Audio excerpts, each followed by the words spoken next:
Peace, peace, peace, power, and prosperity, everybody. Happy Turkey Day, all right? And this is Turkey Day. We're going to get into it a little bit. Let me just set myself up here. Gotta pull up the page.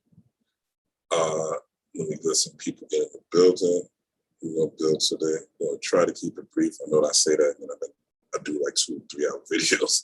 I'm going to try to run through this information. Hopefully you grasp it, not going to do my best not to be long-winded. I'm going to have a little Friendsgiving, which I'm excited about because I haven't done that in a while. A lot of times I'm using by myself. On this particular day that I'm recording this, which is Thanksgiving here in the US. So give me 1 second. My phone to start as well.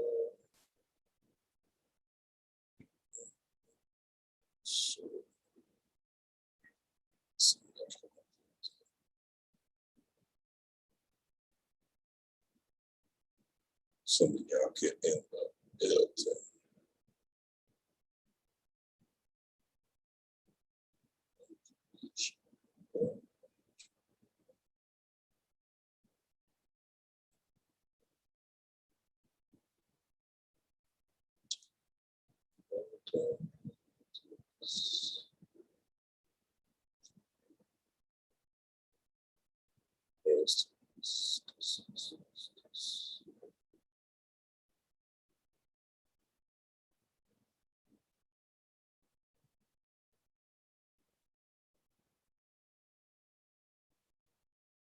If you're in the building, just put it in the comments. Let me know where you're coming from. How's the day going? I know a lot of people with family and friends. Okay, I see a couple of y'all here.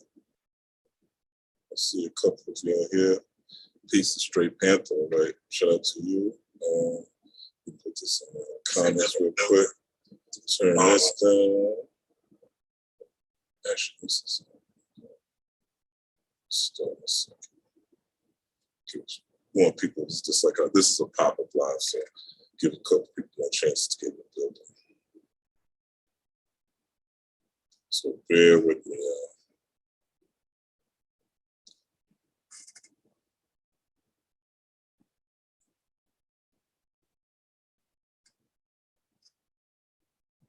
Peace to all eyes on me. Thank you. Like the name change, yeah.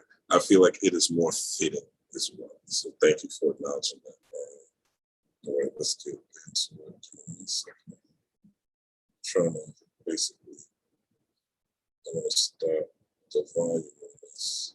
But to all eyes on these things, like the name change. I feel like it is more fitting. I don't think I could do both. So, all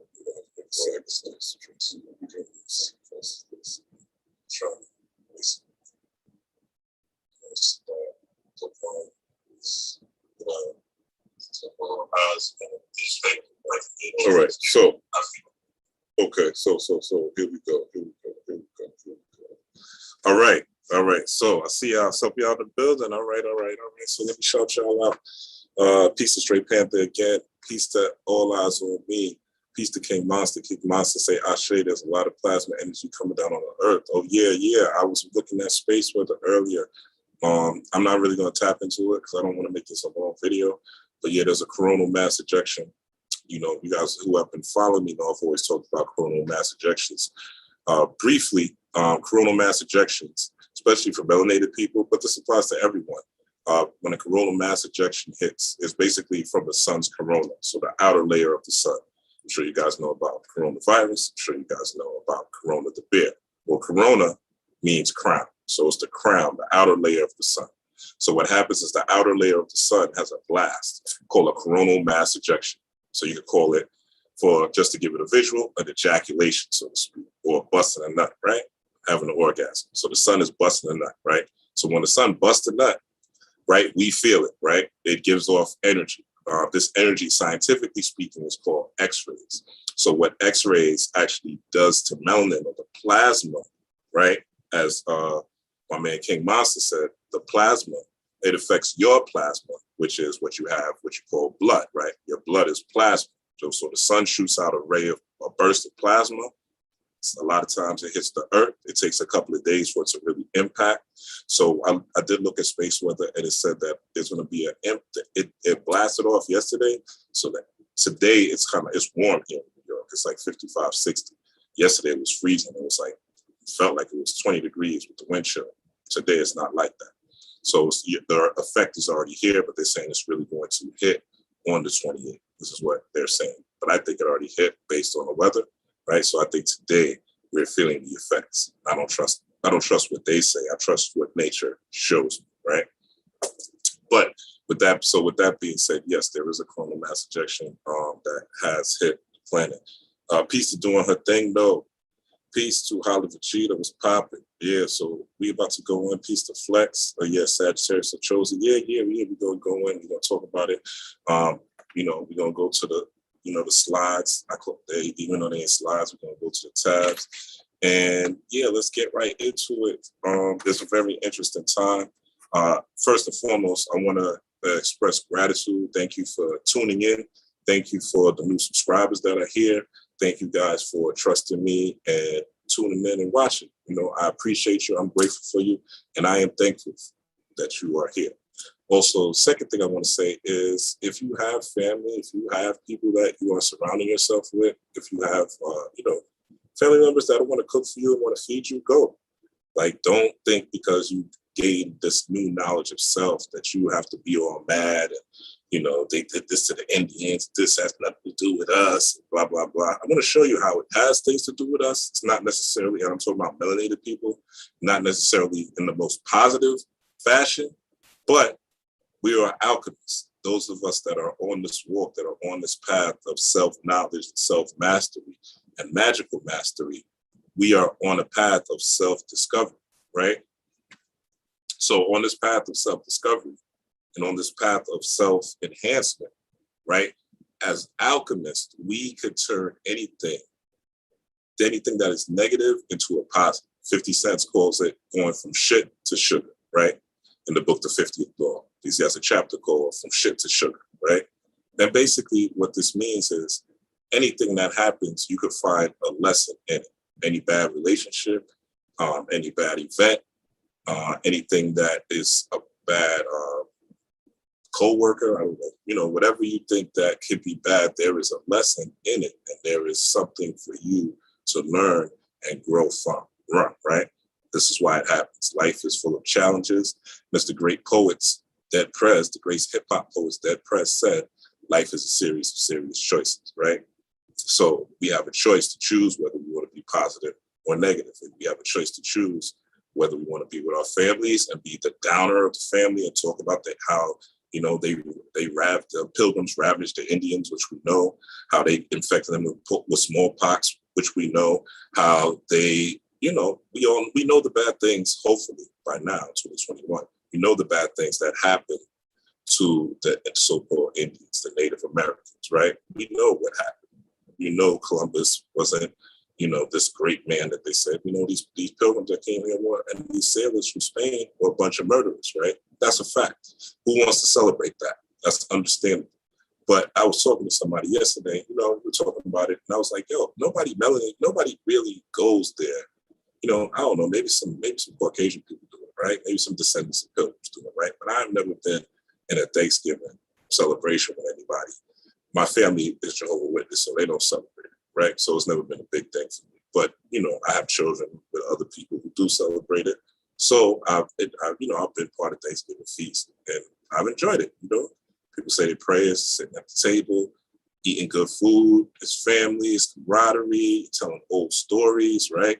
And this is really what this time is about. It's a time of reflection as well, right? We just went into daylight savings time. So we have less light out here. So this is a time of us going within ourselves. It's the winter season, right? You're out less, it's colder, so you're not out like you were in the summer, right? The trees, the leaves are falling, right? Animals are going into hibernation, right? It's getting colder. Less insects around, right? So there's less life out. So the life that you are really trying to nurture is the life that is within you. We just came out of Scorpio season, death, rebirth, and transformation, right? And now we're going into Sagittarius well, Sagittarius, right? But Sagittarius is really the big homie right here, my twin brother, right? We look like twins a little bit, you know what I'm saying? Same lips, same cheekbones a little bit, right? Same eyes. Big homie, Ochosi, it's his season, really, right? Sagittarius season is really his season. So we're going to talk about Ochosi. We're going to talk about the story of Ochosi. But first, we need to get into this bird, this turkey bird, that a lot of people are going to be feasting on today. Maybe you will, right? Again, nothing's wrong with it. It's alchemical at this point, but this is a ritual, right? Eating a turkey is a ritual. Don't believe it or not. Nothing happens for no reason, right? There's a reason behind everything. There's a history behind everything. Even you and your grandpa, your grandparents, and everything that's built, there's history behind it, right? History behind the planet, history behind the universe. There's history behind everything. So there is history behind you or people in your family cooking turkey. They do it subconsciously. They do not know, but anything that you do on a repetitive basis like that is a ritual, okay? Anything that you do brushing your teeth every day is a ritual. Washing your ass every day is a ritual. Maybe it's not a ritual to stir your kundalini or anything, spooky or anything like that, right? But it is a ritual nonetheless. You're doing it on a repetitive basis. So let's get into how to do this. Math tomorrow. Let me look at you. See some of y'all math scientists, peace math scientists. How G this about us changing frequency, right? That old 50 be going in, favorite song, Ghetto Coronal. Okay. All right. Yeah, so let's talk a little bit about Turkey, right? Obviously, so Turkey is a landmass, right? It's close to the Middle East. So we're gonna go to the share screen real quick. Let me pull up some things. Again, I'm gonna try to run through this, but I'll look at the chats just to make sure. Oh, this looks good. All right. All right, Ron. All right, so let's start here. Now I'm going to give y'all some tips, some rituals, some stuff y'all can tap into. So let's look at the turkey, right? Let's look at the turkey. So this article is called Under the Feathers, the Curiosity, Intelligence, and Personality of Turkeys, okay? So we're going to just look at what's highlighted. So turkeys are highly intelligent animals, okay, who, just like the dogs and cats in our homes, are playful individuals with unique personalities. So turkeys basically have unique personalities, okay? So very interesting, because I never knew before I did this research that turkeys had unique personalities. So think about this. We're killing think about this. All these highly intelligent animals, right? These turkeys. So they're not like chickens, right? They're not like ducks. These are highly intelligent animals who are playful with unique personalities. So this is what is dying, okay? Who else is highly intelligent, right? And who else has unique personalities? You, melanated being, okay? You, even non-melanated being, okay? We all are unique in a sense. We all are unique. There's no two people that are alike, even if they look alike, even twin children, right? I know a couple of twins, and they're not no longer, but they are nothing alike, okay? Look at,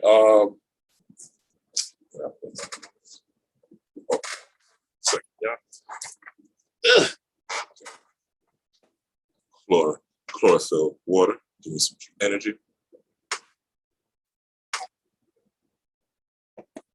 So no two people are really alike, even if they are identical twins. So everyone's unique, okay? Now, when we look at animals, get out of this room.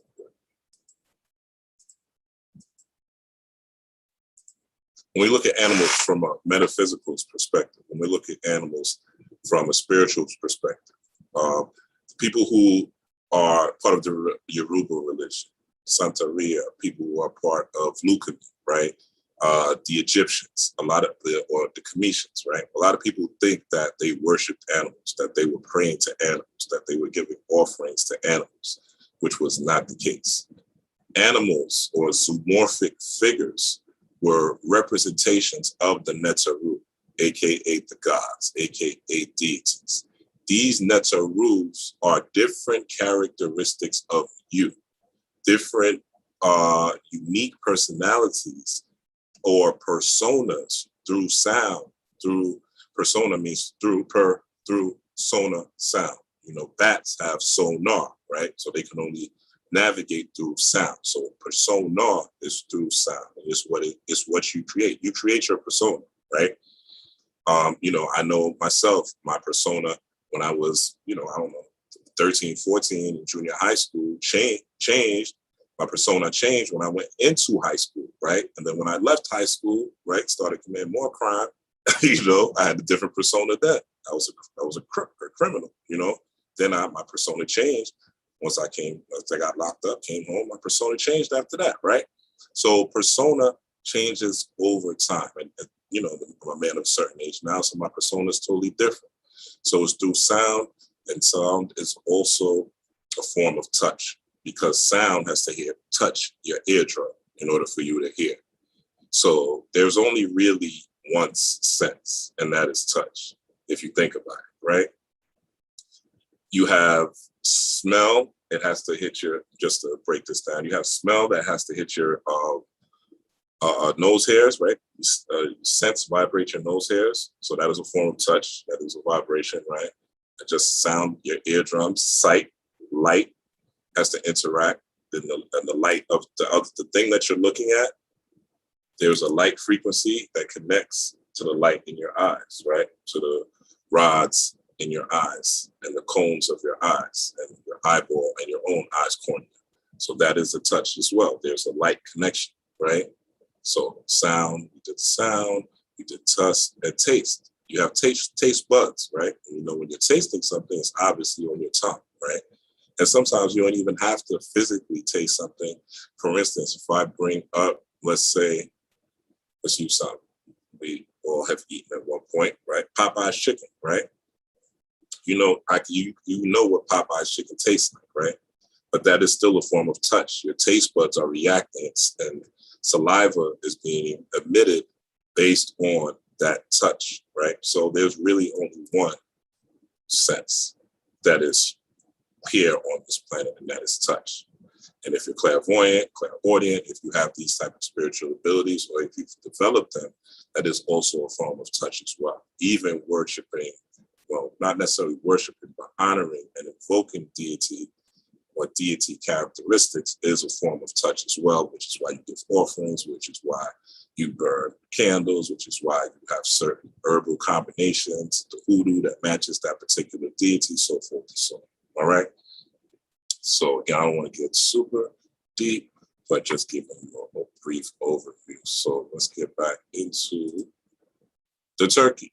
So when we're talking about the turkey, again, I'm not talking about just it from a mundane perspective. We're looking at it from a zoomorphic, abstract perspective and what it means from a characteristic, a persona, right?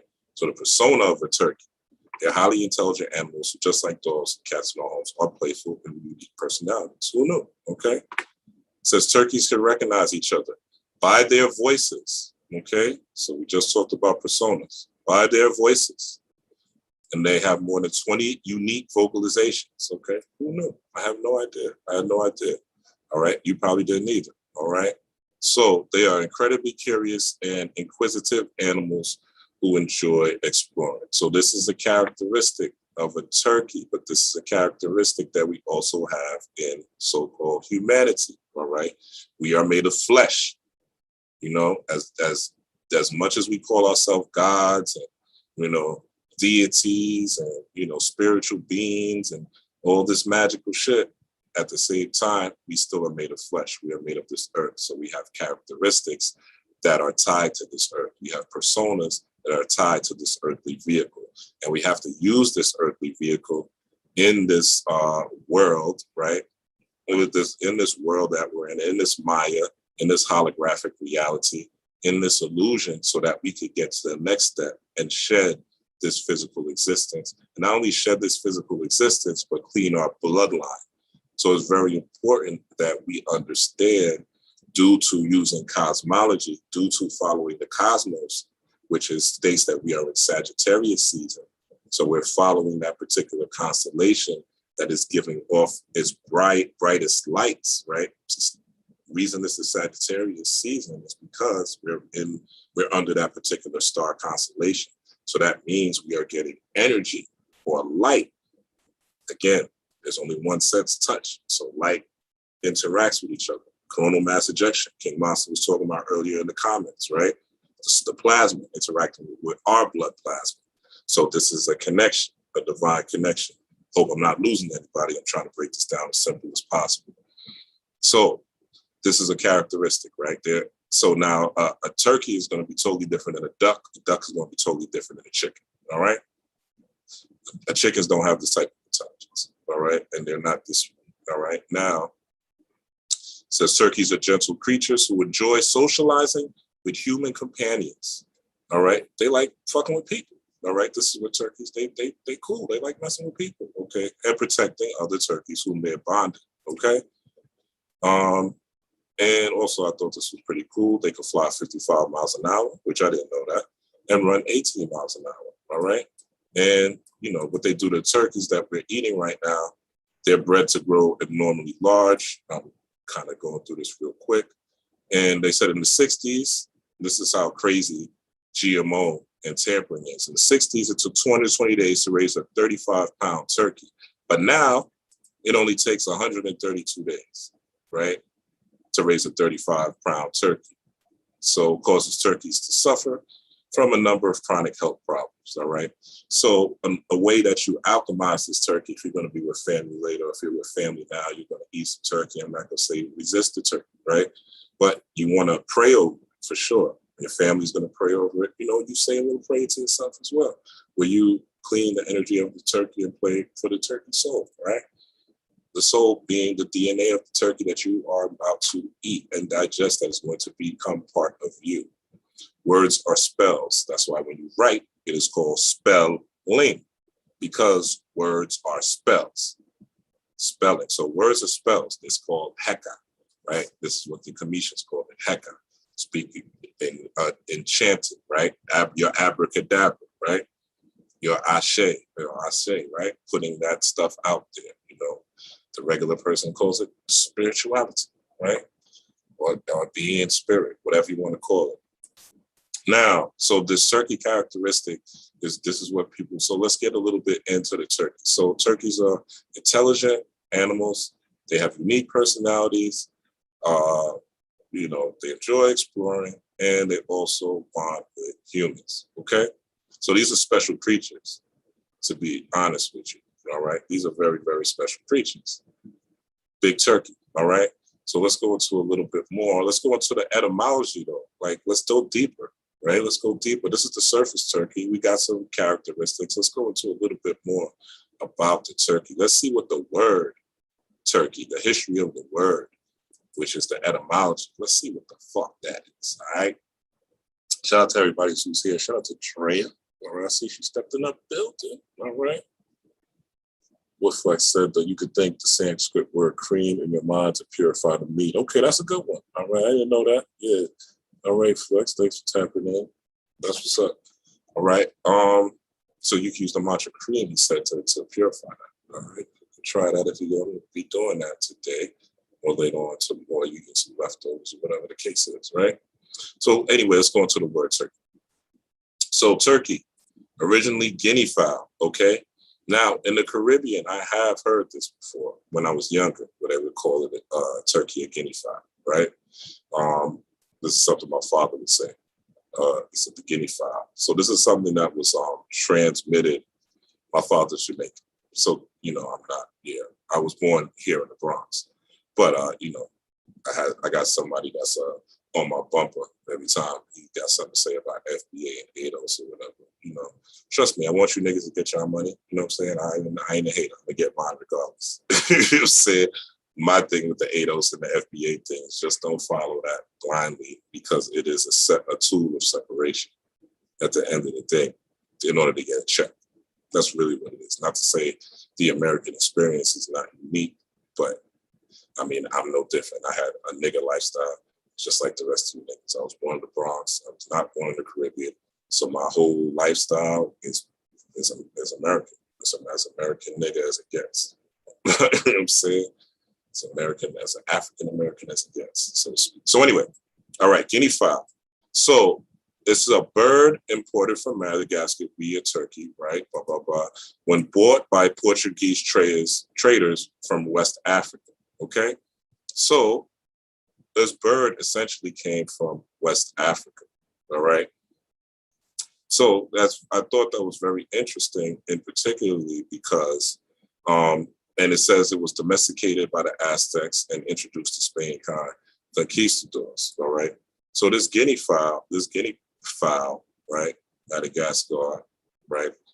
You've seen the movie Madagascar, so you should know what Madagascar is. I ain't gonna tell you the kids' movie Madagascar. If you need to, you could look that up. But Madagascar and came from West Africa.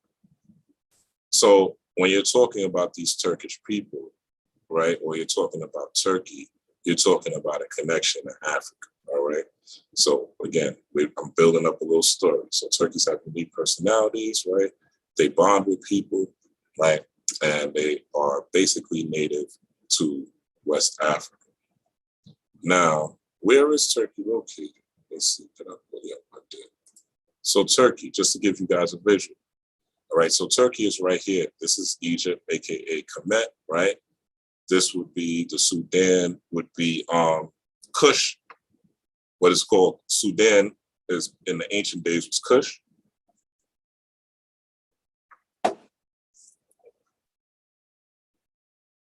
Pardon me, y'all. All right. And it's right here in what the area of the Mediterranean, what they call, this is like what they call the cradle of civilization, right? And it's mainly because Egypt was here, Kemet was here. But this is what they call the cradle of civilization. And I'm sure you guys know about Saudi Arabia, always in the news, Iraq, you know, with Saddam Hussein and Gaddafi. Those of you, you know, Gaddafi and Saddam Hussein were both murdered by the American government. But that's not the point. There's a little bit of back history. And Turkey's right here, okay? So Turkey, this is something that we're going to be eating. So West Africa would be someplace over here, right? But West Africa, and this will be Eastern Africa, not too far apart. So you could say, right, if I'm going through, let's say somebody's running through my crib, right, which is what happened in Kemet when the Europeans started running through Alexander the Great, the Greeks and the Romans and all that, right? That's what happened. So once that happened, you're not going to really go towards here because you got to go over water, right? Which is going to make the trip more difficult. You're more than likely going to go this way, right? Towards the western part. And you have Morocco, okay? Morocco is where you get the word Moor from, M-O-O-R, the Moors, right? Some of you may be familiar with Moors, right? So we're going to get into that as well. So that is the visual. So let's get back into the Turkey. And there was an empire called the Ottoman Empire, okay? This is what it looks like. Turkish history, the Ottoman Empire, all right? And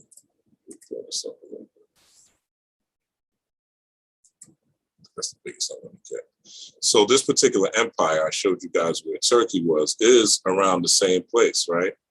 This would be Turkey, and this is the years where it started. So the Ottoman Empire started in, and I like this because it has a brown hue, right?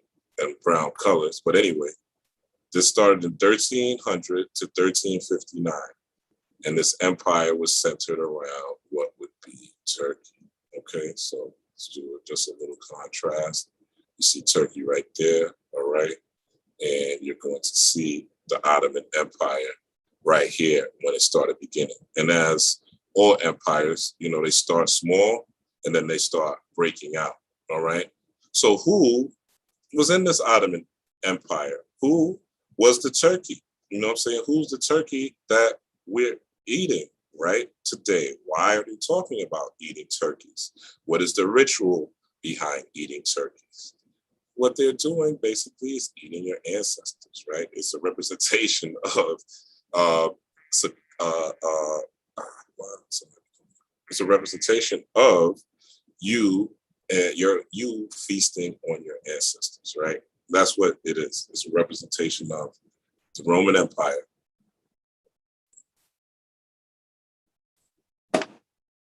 Feasted on your ancestors who are part of the Ottoman Empire.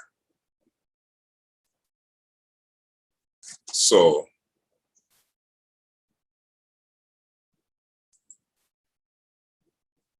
the Ottoman Empire, let's look at it. So the Ottoman Empire, Turkish, okay? The Turkish Empire, all right? So this is where the Ottoman Empire started. It started in Turkey. Turkey or Turkish, one of the widest spoken. So who is part of this Ottoman Empire?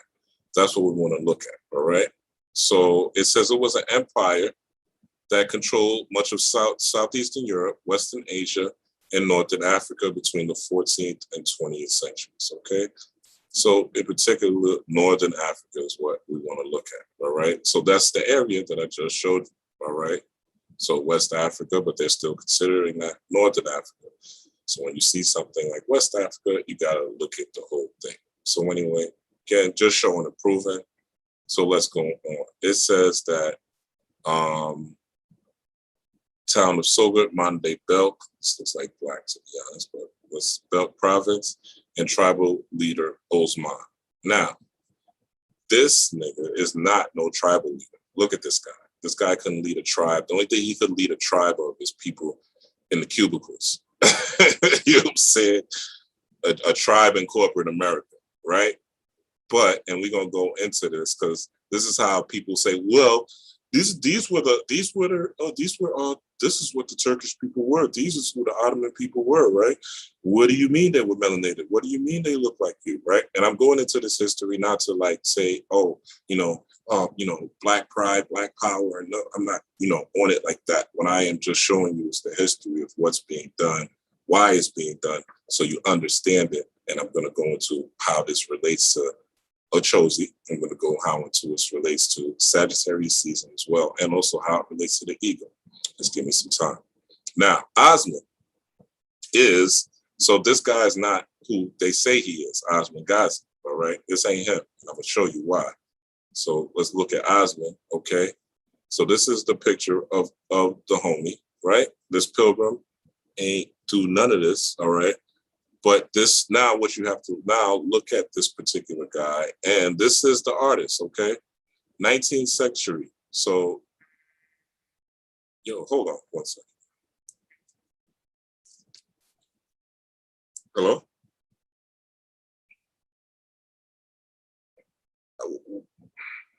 Oh, I'm on YouTube. Can I call you back?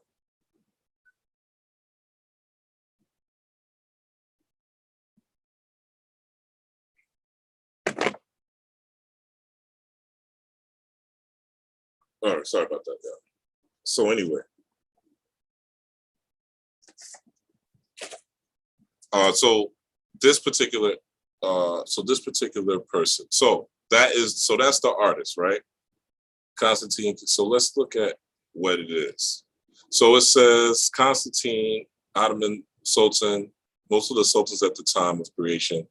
It says the faces are idealistic and imaginative, right? So this particular artist was just making up stuff. Most of the sultans were deceased at the time of creation, and hence the faces were idealistic and imaginative, right? So basically, this particular artist made this up. He made up what he wanted this particular person to look like, and he tried to make him look like a moon, all right? Let's continue going.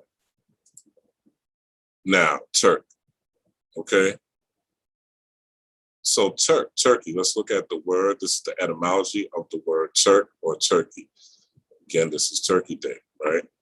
And we're going to get into a little more, but Turk, 1300s, right? From French Ture, from medieval Latin Turkish, right? Said to mean strength in Turkish. And this is, so it says in English, the Ottoman Sultan was the Grand Turk. All right, so we got to get into who these Ottomans were. You should be able to put the pieces together now that I've showed you the map, and you should be able to see that these are melanated people, okay? These Ottoman Turks were melanated people, AKA Moors. all right? And this is the meaning of Turk, where you get Turkey from, all right? But also, it was also a negative connotation to Turk, because there's always been negative connotations toward melanated people. Racism is not new. Africa was not this big, beautiful paradise that everybody talks about, where there was no problems, right? This utopia, there was issues, okay? They had people, the Haikos came down there, the pilgrims, pre-pilgrims, Caucasians came through there and did damage, all right? So they would call them barbarians. They would also, it could mean Turk. In Persian, Turk means beautiful youth, a barbarian, or a robber, all right? So Turk had a negative connotation as well. There's also people in Turkey right now, right, to this day, that have the melanated people are having issues due to racism out there. They call them Afro-Turks, okay? So the Ottoman Sultan, right, and it says Turkery, which is a form of Islam. Let's go through this. In English, the Ottoman Sultan was the Grand Turk, and the Turk was used collectively for the Turkish people, all right? The Turk, so the term Turk was used collectively for the Turkish people or for Ottoman power, all right? So Ottoman power was located in that section, again, that I showed you. This would be Ottoman power, all right? This is the area around Turkey. Okay, the Ottoman Empire, Turkey right there, all right? So Northern Africa, Turkey, melanated lands. So this whole ritual of eating turkey is really a ritual about the Moors. Okay, Moors. North African, just shows you North Africa, all right? One of the race dwelling in Barbary, all right? Old French Moor from medieval Latin Moris, from Latin Moris, and inhabitant of Mauritania. Roman, Northwest Africa, a region now corresponding to North Algeria and Morocco, okay? Morocco, right here, all right? So just showing and proving. So this is where, again, let's look back at the Ottoman Empire.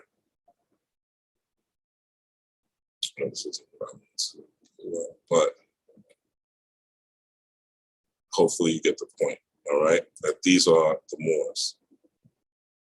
So the Moors are people, and it says right here, being a dark people, also applied to the Arabic conquerors of Spain. So Hannibal Barca, who was Hannibal of Carthage, right? Hannibal Barca of Carthage, what he did was he took elephants, crossed the Alps, and conquered Spain.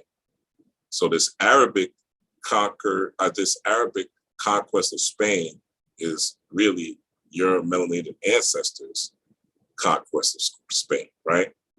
And it says it here, being a dark people in relation to Europeans, their name in the Middle Ages was a synonym for Negro, okay?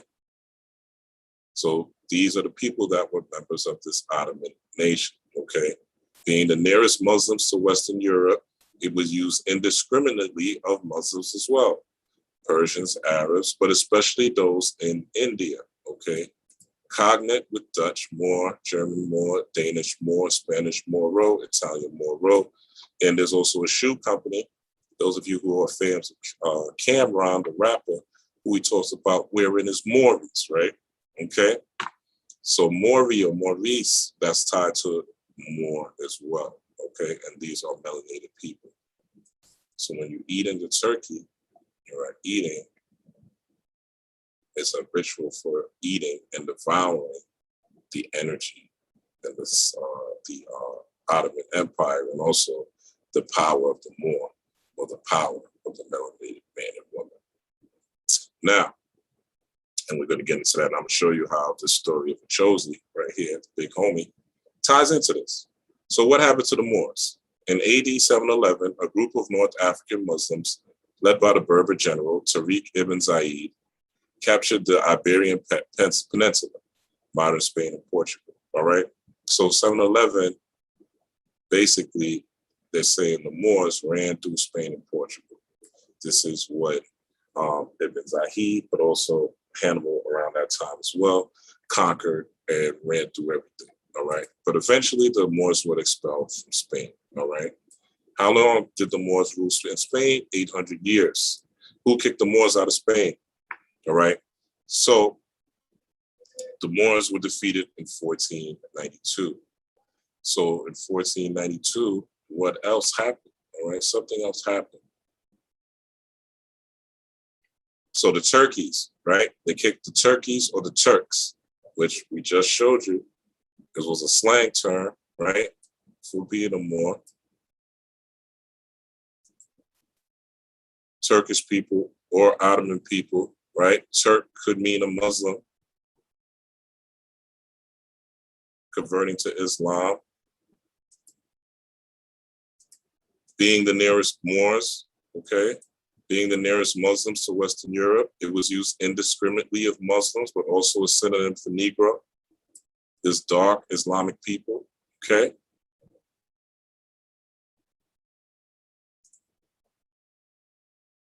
It's my man, Adika Butler.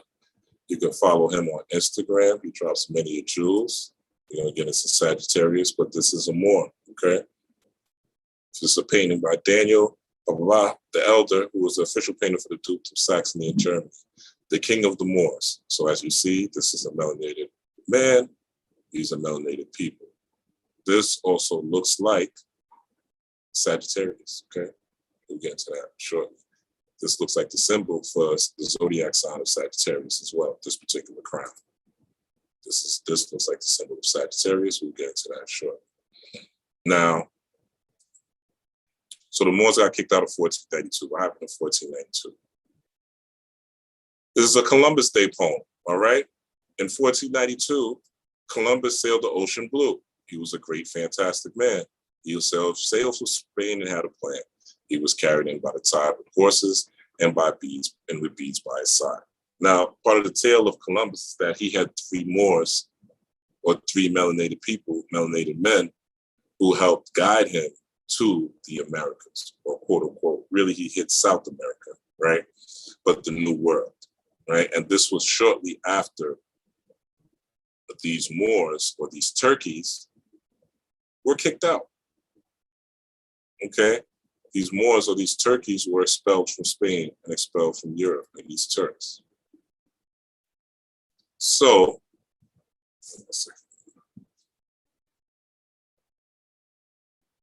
yeah, Mauritania.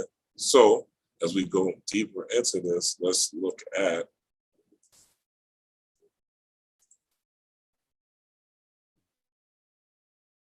all right, so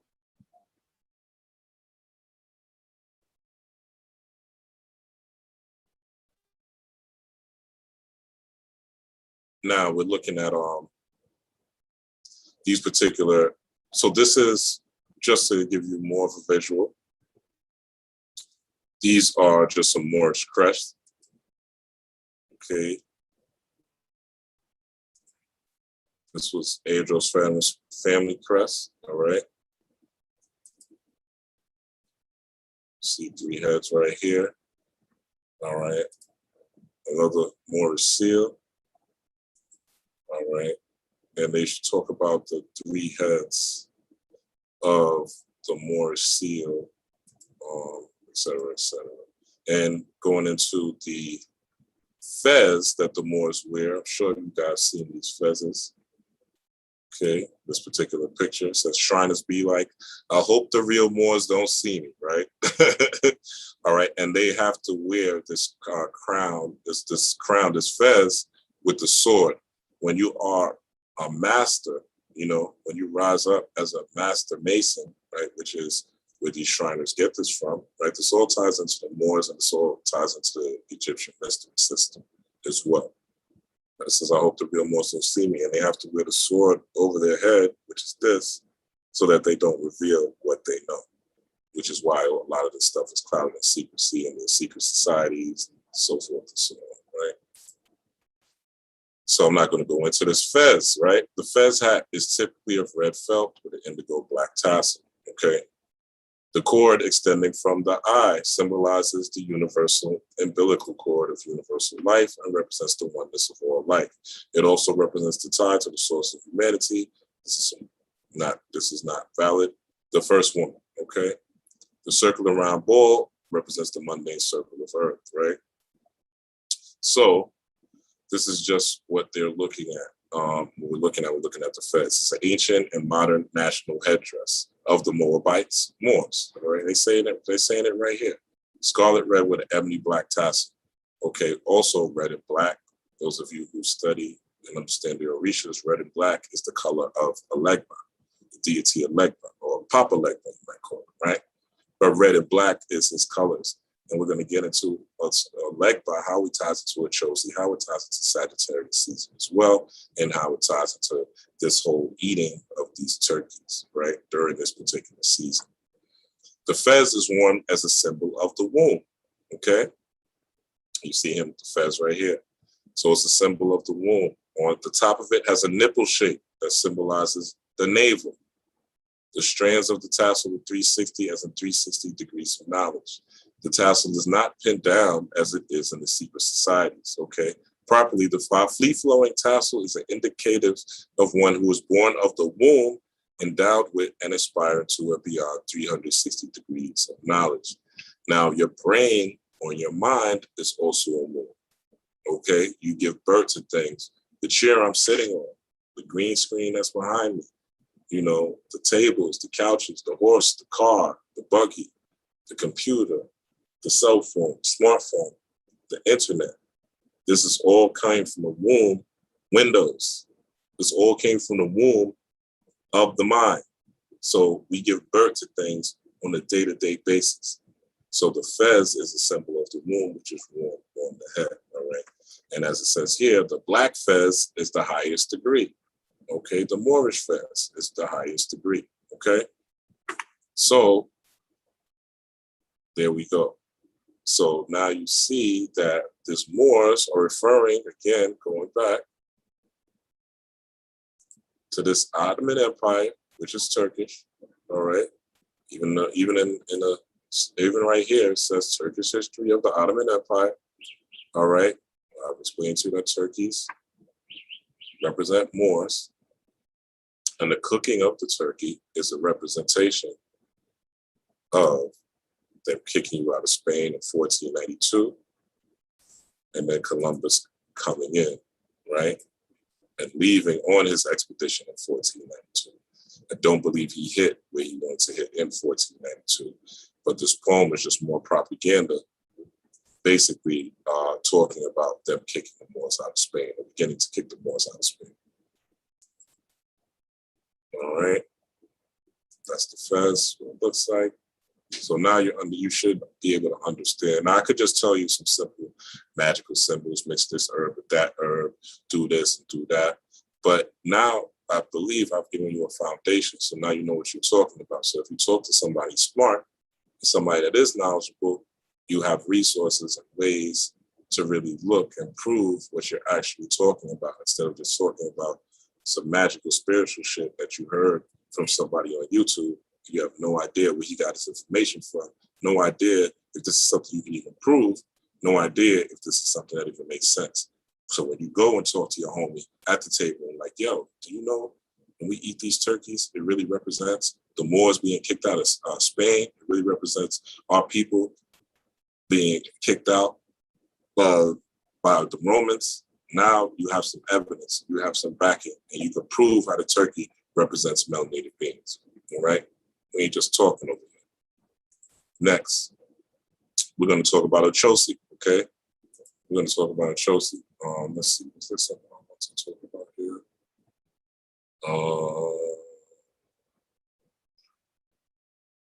Okay, so it says on March 1492, the Spanish signed an edict forcing the Jews out of Spain, all right?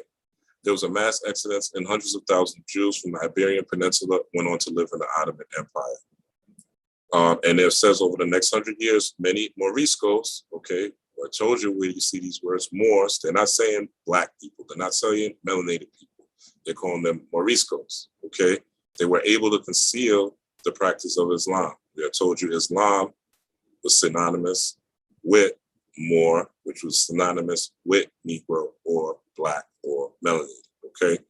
The Moriscos were only given 3 days to pack up all their belongings and leave for North Africa or the Ottoman Empire, okay? So the Ottoman Empire was still there, okay? It says by 1614, all Moriscos and Marranos, okay? You still have in Spanish now, where they call Black people, so-called Black people or melanated people, Morenos, okay? That's what if you're Black, they call you Moreno. Slang term for Moreno is Moyo, okay? Any Puerto Rican or Hispanic will tell you that. Now, so Moranos, they were expelled from Spain. Now we're gonna get to a little bit of the magic of Ochosi, all right? So, and look, even in this, even though you're not saying Black people, look what the books to read on this topic: The Shadow of the Pomegranate Tree, Leo the African, okay? And look at the author of this. Look at the author of this particular article, all right? She ain't melanated. Oh, a picture is not coming up, but she ain't melanated.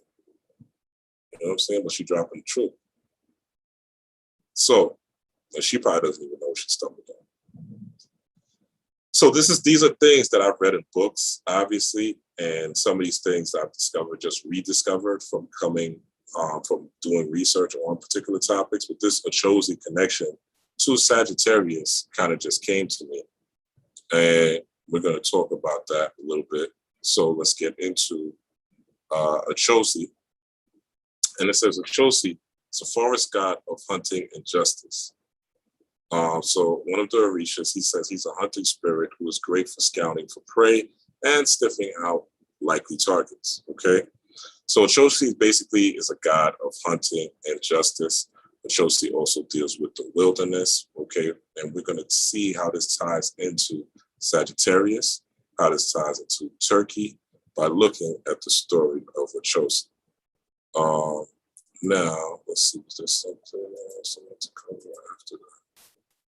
No, let's get into this story real quick.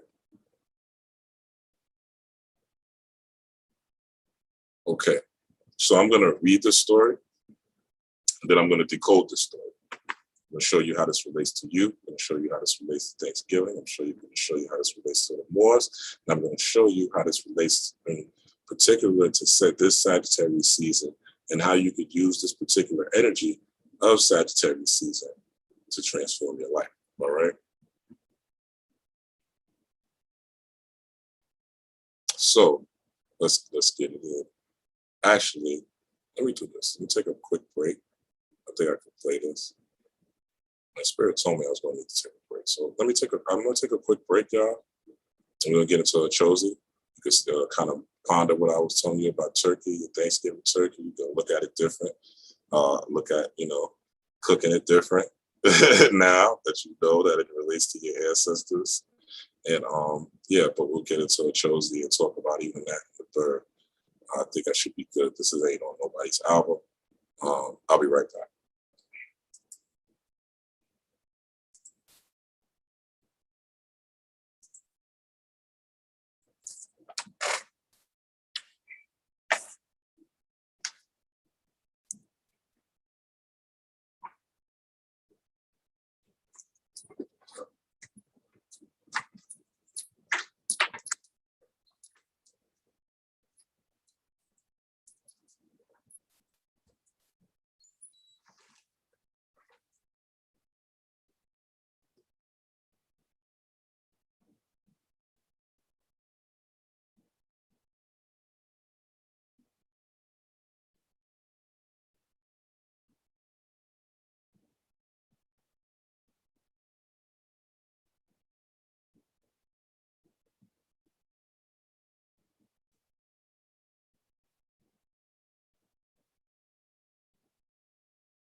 Ah!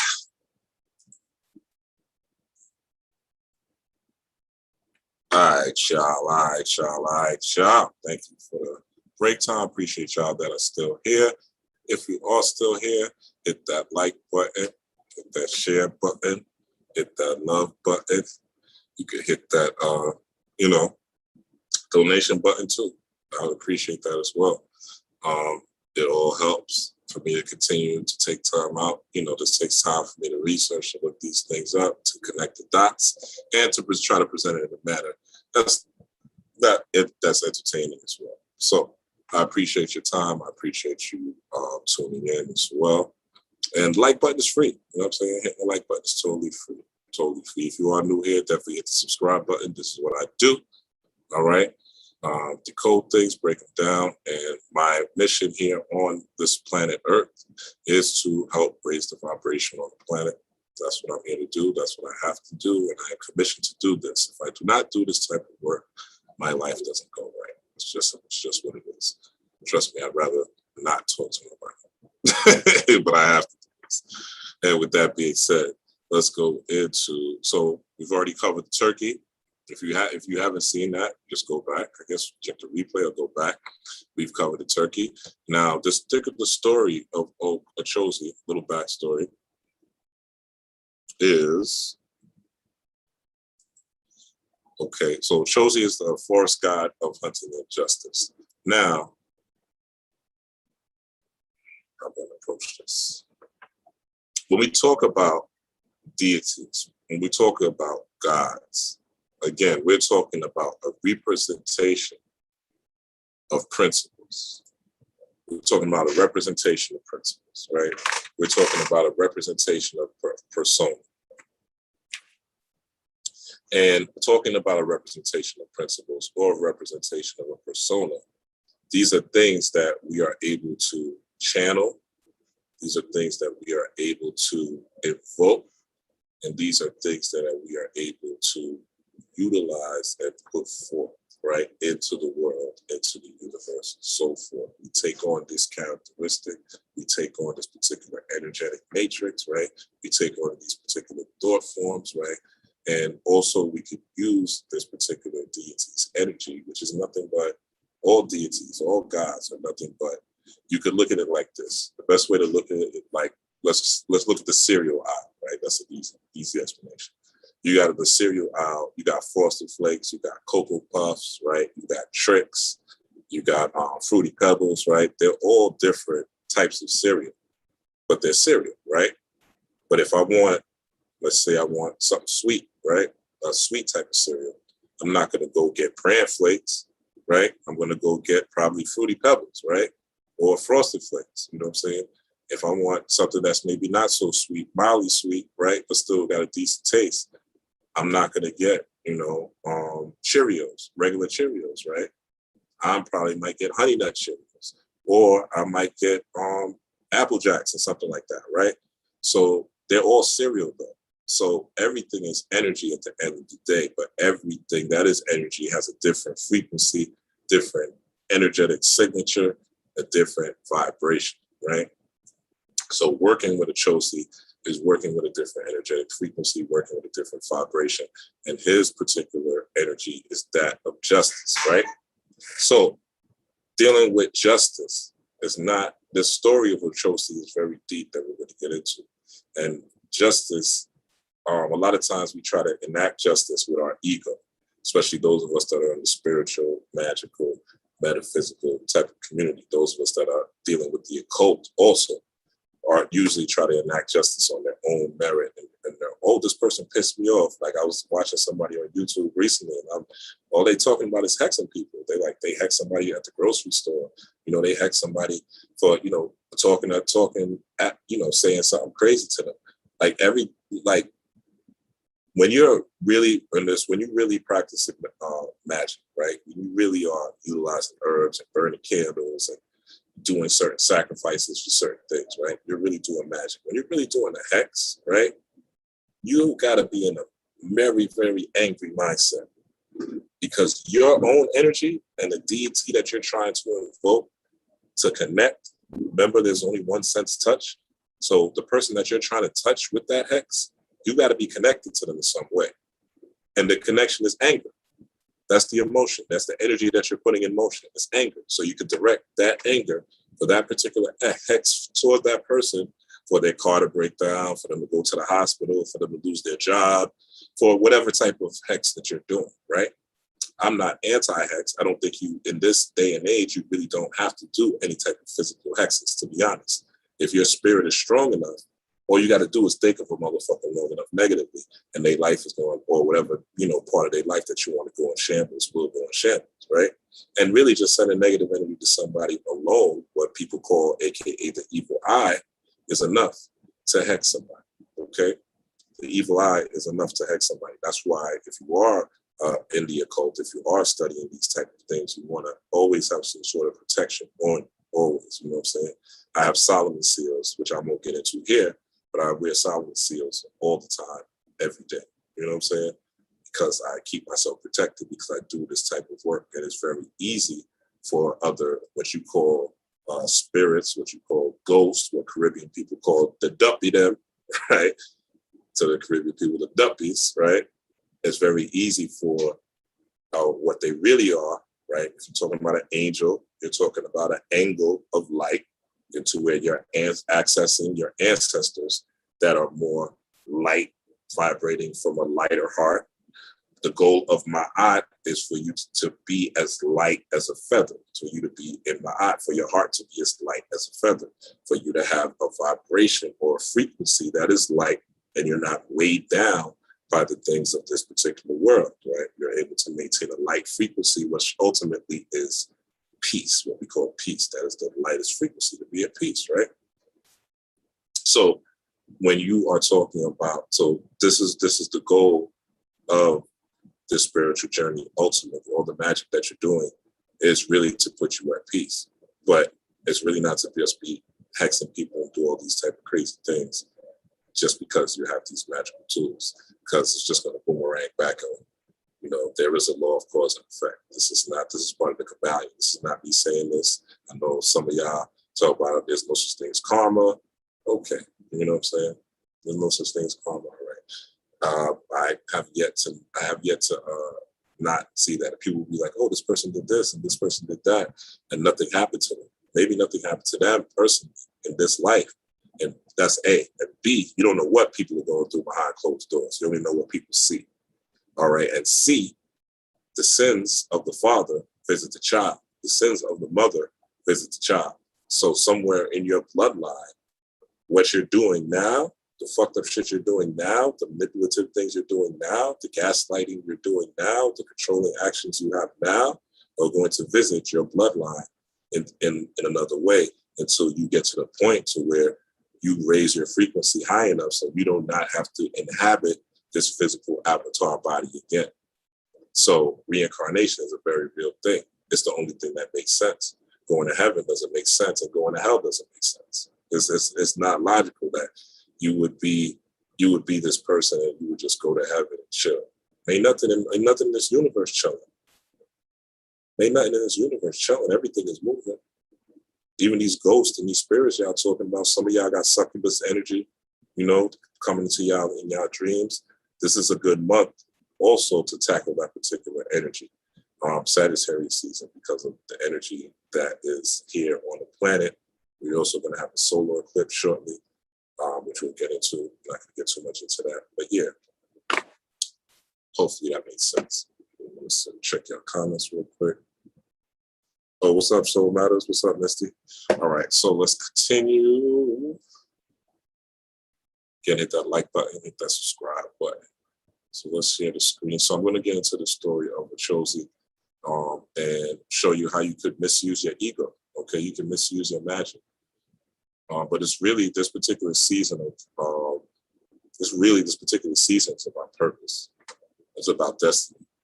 It's about using what you've learned last season hopefully you did your meditations, use the lunar eclipse to tap into your childhood trauma, tap into your past trauma, reprogram it and to be in your favor, right? Use your imagination to do so.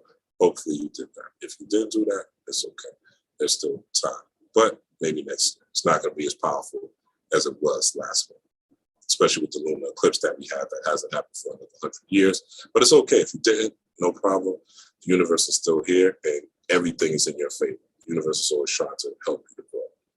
So, but now we're going into the season where you've learned the lessons of your past, you've done the healing of your trauma, and now you are trying to figure out how to fulfill your purpose here on the planet. While your sperm hit the head egg out of all the other millions, right? While you survived 9 months of pregnancy to be here, while you survived in your mama's womb, while other people, well, the children didn't. You got to be grateful. Today is a day of gratitude as well. Now, I know it's Thanksgiving, it's a European holiday, and I just told you what happened with the Moors, blah, blah, blah, blah, blah. But again, as an alchemist, there is an energy of gratitude to be around your family, gratitude to be around your friends. And even if you're not doing nothing or you just chilling, right? Like I said, I don't really, it's not a big deal to me because I didn't grow up with my family with Jehovah's Witness. But, if it is a big deal to you and you can't be with your loved ones, some people have loved ones that passed away, be grateful that you are here. Be grateful that you are alive. If you have good health and you don't have the Rona, right? Be grateful. It is a day of gratitude.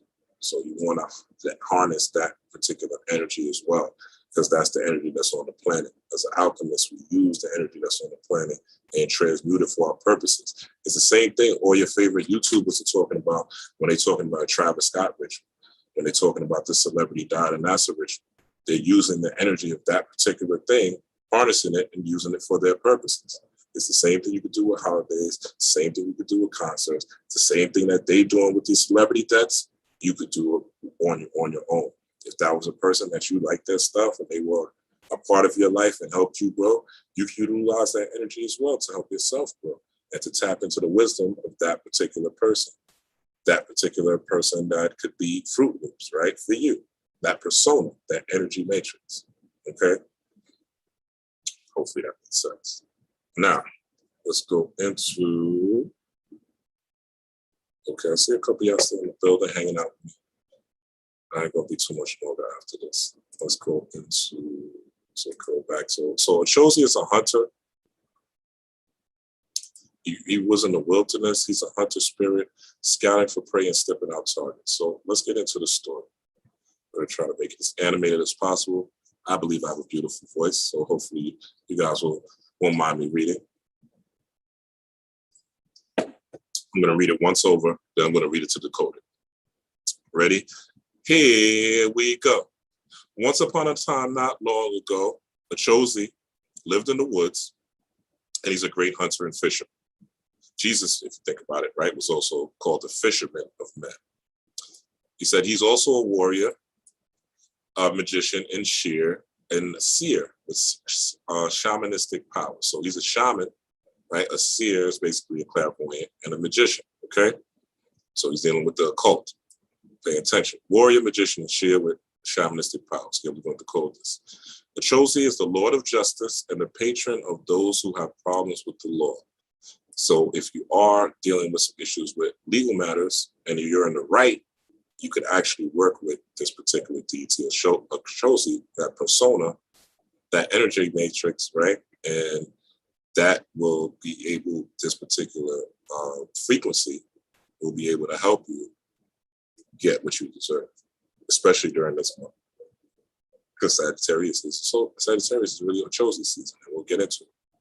And if you just look at the visual of the homie, you see the bow and arrow, right? You look at Sagittarius, which I'll show you shortly, you're going to see the same imagery. According to a Patak sacred story, all right? When Ochosi lived on Earth as a human, he was given a special task by Allegra. And I told you Allegra is black and red, right? Just to go back, because we show and prove on this side, black and red, the fez, okay? So just showing you the parallels. Now, so according to a Pataki sacred story, when Ochosi lived on Earth as a human, he was given a special task by Alegba. Alegba is the father of the crossroads. Right. So you cannot get to know Orishas without going to Alegba. So Legba was giving him this he was here, Ochosi was here as a human. Wait, what the hell is going on? See, that's bull crap, y'all. Hold up, y'all. Okay, here we go. So it says, according to when Ochosi lived on Earth as a human, he was given a special task by Legba. Legba, he needed to hunt and trap a rare bird, okay? He needed to hunt and trap a rare bird, okay? Now, we already decoded that a turkey is a rare bird, okay? They're highly intelligent, just like dogs and cats, all right? We know people keep dogs and cats as pets, and those who have dogs and cats will tell you. Cats especially, but dogs also, they're intelligent creatures. They have emotions, they have feelings, okay? But they are birds. So it says that Ochosi had to catch, he needed to hunt. Legba told him to hunt and trap a rare bird, all right? That Arula wanted to give a Lofi as a gift. Now, these three characters are important. Ochosi, Arula. So if you look at the name Arula, you get ruler, right? Just look at it like that. But what is our ruler, right? So Legba said he needed to trap a rare bird, the turkey, that Arula wanted to give a Lofi as a gift. So let's look at who Arula is. So Arula is the only Orisha to know everything that has been and that will happen. He has the power to influence our destiny. Arula was the only one who witnessed the creation of the universe. He knows when each one of us will die and that we will die at the right time. So as you see, the cowrie shells are right here.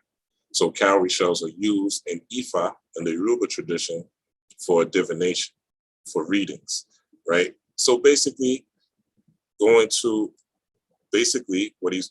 I was going to read this first and decode it, right? So let me do that. But we decoded it up. Let me just go to who Arula is and a Lofi, and then I'll read it and we'll decode it.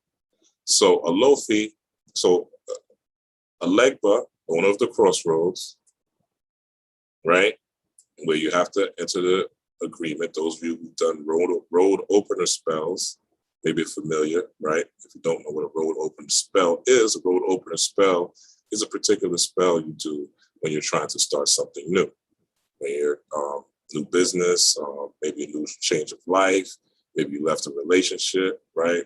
And you'll be looking for a new relationship, things like that. You're trying to start a new workout, right? New diet, a new way of life, to start something new. You petition a Legba, and a Legba opens the doors for the Orishas to help. So he was given a task by a Legba. He needed to hunt and trap a rare bird. This is going to be a turkey. I'll explain that. And that Arula wanted to give a Lofi as a gift. So Arula is basically your life, the Akashic records, right? The ruler of you is the Akashic records, what you're here to do, what your purpose is, what you're called to do, why you are here, why the sperm hit the egg, you know, why you made it through 9 months or 7 months or 6 months, whatever time it took you to come out your mama, you know, why you're here, you know? So that is what ultimately rules you, not the money, not the car, not the girl, not the big house, not, you know, not being tall, not being short, not having a fat ass, not having a big muscles, not having a pretty face. What rules you is your purpose being here, not how many likes you get on the gram or Twitter or Facebook. What rules you is your purpose for being here, okay? And that's what a ruler is basically telling you. He knows when each of us will die and that we die at the right time. So this is all about destiny, okay? So they're giving this bird to his destiny. But what is the bird? We're going to get into that. Might as well continue breaking it down like I have. So I'm going to keep going. So you'll know who the characters are, and we'll go back over the story after I break it down. So now, so he wanted, destiny. So he's trapping a rare bird that a ruler wanted to give a Lofi as a gift. A Lofi is, so there is a holy trinity of Oludumare. This is in Yoruba. Oludumare, Olofi, and Olorun. Okay. So Oludumare is basically what you would call your Godhead in the Holy Trinity. As you see, there was a Trinity way before the Pilgrim even thought about a Trinity, even could put a Trinity in the book, even could like conceptualize a Trinity. It was already a Trinity. And this, the Trinity in Kemet would be a set, what you call Osiris and Isis, and Heru or Horus, right? This would be the Father, the Son, the Holy Spirit, right? So the Father, Oludumare, the Son, Olorun, which would be Jesus, and the Holy Spirit would be Olofi. Why Olofi is the Holy Spirit? Let's look at that. Olofi is the third manifestation of God. He is the one who communicates most directly with the Orishas, teaching them what humans need to know to lead healthful, moral, respectful lives on earth, okay? So Olofi is basically what communicates with your higher self, your higher personas, these different so-called chambers, right? Because these deities are not things that are outside of you, okay? This is not like Ochosi, Ogun, Oshun. A lot of y'all are taking the Christian motifs. Y'all taking the Christian motifs of worshiping and praying to Jesus and, you know, praying to pastor and praying to something outside of yourself, and y'all bringing them into this occult world. That's not it. Even if you're doing work with ancestors and you're working with ancestors and you're working with, you know, you're working with seals and you're, you know, putting down pentagrams and, you know, you're conjuring up angels or demons, right? Whatever you choose to do, right? I'm not judging you. You're conjuring angels or demons. You are still conjuring a part of you. Even though it is outside of you, it has to connect with you. There's only one sense, which is touch, which I brought up earlier. So I just wanted to make that clear. We got to stop looking at everything as outside of us and trying to figure out how these things connect to us and how we can invoke this energy so that way we could live it, instead of looking something outside of ourselves to save us. The more we do that, is the more we will. When you put out an offering, for instance, when you put out food on your ancestral altar, that food it just doesn't disappear, right? You don't see, when you don't come back one day, like, you know, Santa Claus put out the cookies, right? You don't come out one day and then the cookies is motherfucking gone. You know what I'm saying? Doesn't work that way, right? Your mom eats them, dad eats them, whatever, you know, cousin, whatever. Somebody gonna eat them cookies, right? But they'll put them out as when you're a kid. You know, the whole Santa story's a lie, but they put them out when you're a kid and they'll say, you know, oh, Santa ate the cookies, right? So it's the same thing, just metaphorically speaking.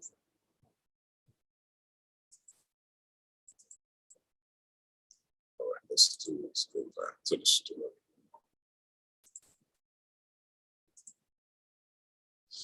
So your connection, so this is saying that you have the ability to communicate directly with different aspects of yourself, different personas of yourself, okay?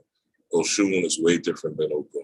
Ogun is very different than Oludumare, just like Heru is way different from Oset or Isis, right? Et cetera, et cetera. So now that we kind of understand, so you could look at that as like the Holy Spirit. You could look at Elegba as the Father in the story, Olofi as the Holy Spirit, right? And a ruler, even though this is a female, we'll get into who a ruler is, right? But it's at A, so there's a female designation to that, right?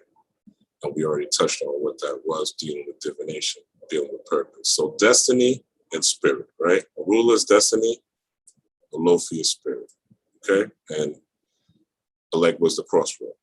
Go back over it again, all right? So Ochosi lived on earth as a human. He was given the task by Elegba. Open the crossroads. He needed to hunt and trap a rare bird. This is a turkey. We'll get into that. That a ruler wanted to give to Olofi as a gift, okay? Also, you could say that rare bird is a feeding, so we'll get into that as a gift. So he wanted to, it's a rare bird that destiny wanted to give spirit as a gift, okay? So this is dealing with you. This is a story that's dealing with you and your hero's journey here on life, your path. So it says Ochosi was an expert hunter and he found a bird without a problem, Okay. Now, hunting takes skill, right? You don't just go out and, put an arrow up in the sky and pop a bird. Also, interestingly enough, Hawkeye, right now, this is just coming to me. Hawkeye, Marvel series is on Disney Plus, right? From the character Hawkeye. Those of you who watched Avengers Endgame, the Marvel Cinematic Universe, right? There's a character called Hawkeye who is an archer, and his series debuted this week. Same as Sagittarius season. Same thing that Ochosi is, the hunter with the arrow. No coincidence, only confirmation. Okay, so it says he found the bird with no problem. Okay, now the bird, what they're talking about is representing your passions. Okay, this is representing your passions. This is representing the energy you put towards your passions. This is representing Phoenix energy, right? This is representing Kundalini rising. This is representing Chi, all that good stuff that we talk about, right? Naga, the serpentine energy, right? All these great things that we talk about when it comes to rising up or elevating or growing, right? So it represents the Phoenix.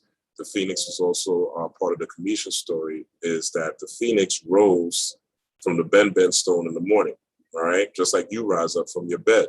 It rises from the ashes in the morning and turns into a Phoenix and flies out through the day.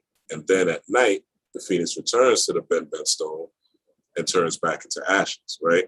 Similar to you, as you go through the day, then you go back home or whatever, and you go sleep, right? You go into the ashes or the astral world or the astral world.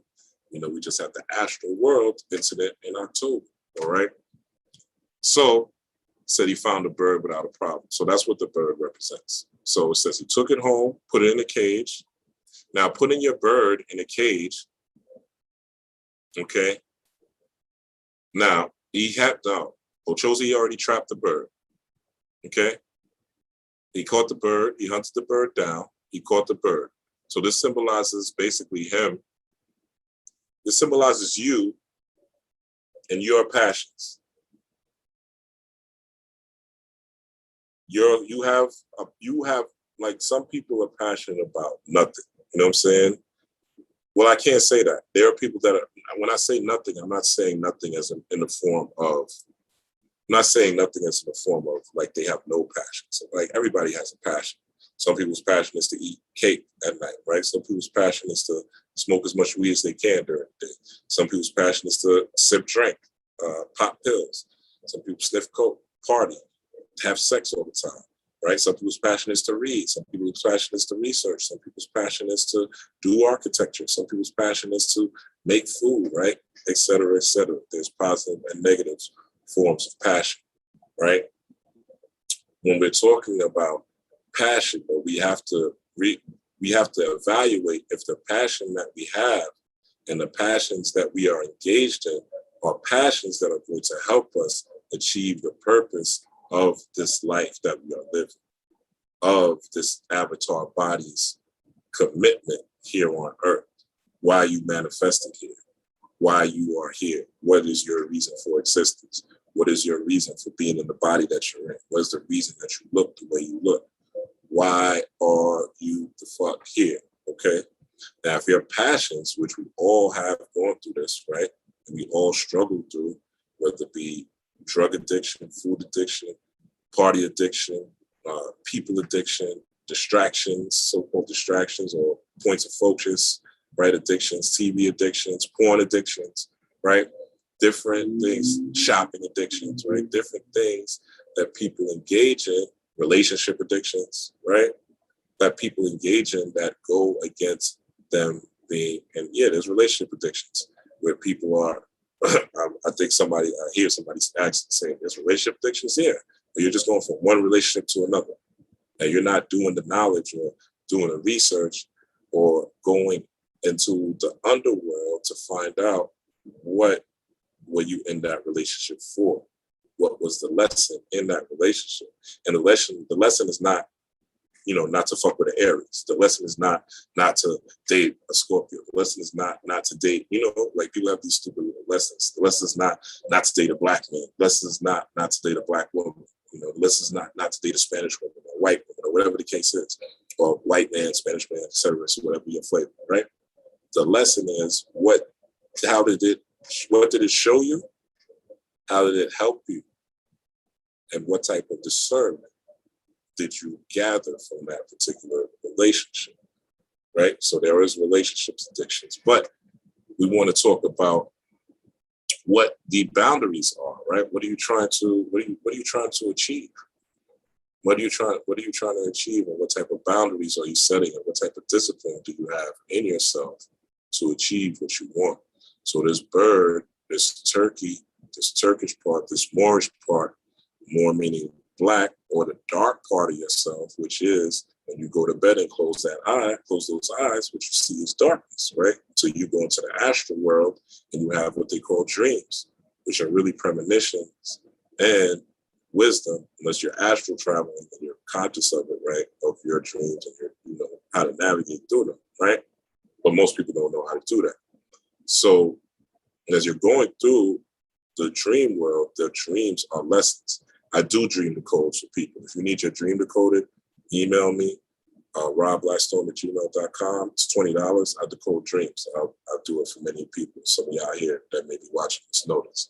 And it's basically just looking at the symbolism in the dream and showing you what it is. If you have a reoccurring dream, that's really something that you need to look at, because there is a message in that reoccurring dream for you. And if it's reoccurring, it means that the lesson has still not been learned. The way you know that you've gained spiritually and you've grown spiritually is you're going to have a dream that's going to show you that. It's going to show you that you've passed the test, or you're going to have a dream that shows you, you ain't ready yet. You think you're ready, but you ain't ready yet. But your dreams are very, very powerful. So I just want to go into what that bird was, why it represents the turkey. The turkey represented the phoenix, turkey being a unique animal, turkey being an animal that connects with humans very well, right? Turkey that has its own unique personality, like a dog and cat, just like you do. It's a representation of you. It's a zoomorphic figure. We're not worshiping the turkey. We're using it as a metaphor. And also this turkey is going to be a representation of that phoenix energy. Also, let's do some pop-up research real quick.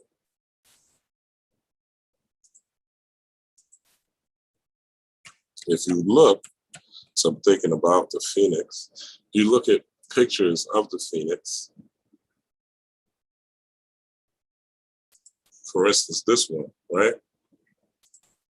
It looks a little bit like a turkey. All right? Looks a little bit like a turkey.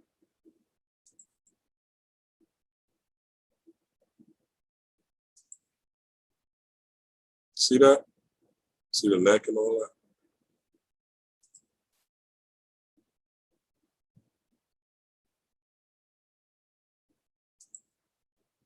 One thing you're going to say about Rob Blackstone, he knows what he's talking about, right? No cap. So, this is you. This is your inner self, melanated man and woman, not your outer shell. Yeah, you're privileged to be born in this melanated shell. If you are melanated, it's a privilege, it's an honor. But that does not mean in the past life you were not Caucasian. Does not mean in the past life you was not a slave master. Ooh, that probably hurts, right? That stings. It's not in the past life you might have been a slave master. In a past life you might have been a slave driver. In a past life you might have been one of the Nazis that threw somebody in the oven. You don't want to think about that. But this is very, very true. And if you have the privilege or the blessing of everyone, getting a clairvoyant reading by someone, or getting a reading when they go into your past lives and go into the histories, right? You will be able to see these things in yourself as well, these past lives. And they ain't all Black people. Sorry. So sorry. But you're in this shell for a reason. The fact that you are here on Earth means that someone in your bloodline fucked up. They didn't get it last life. So you got to be the one to break the chains. All right. And your spirit, you know you don't belong here. Like, you know you ain't from this Earth shit. In your spirit, you know you're not from this Earth shit. You know this is really you. the divine turkey, the unique turkey, the one that is able to connect with people, the one that is fiercely protective of his family. This is you, the phoenix. All right, let's go back into the story. So, quick recap. Ochosi was on Earth as a human. Elegba told him, yo, hunt and trap a bird, give it to a ruler, okay? Give it to destiny, this bird. Give your passion, this is what this metaphor is. When you're in a crossroads situation, right? You have the decision to, you know, I don't know, but let's say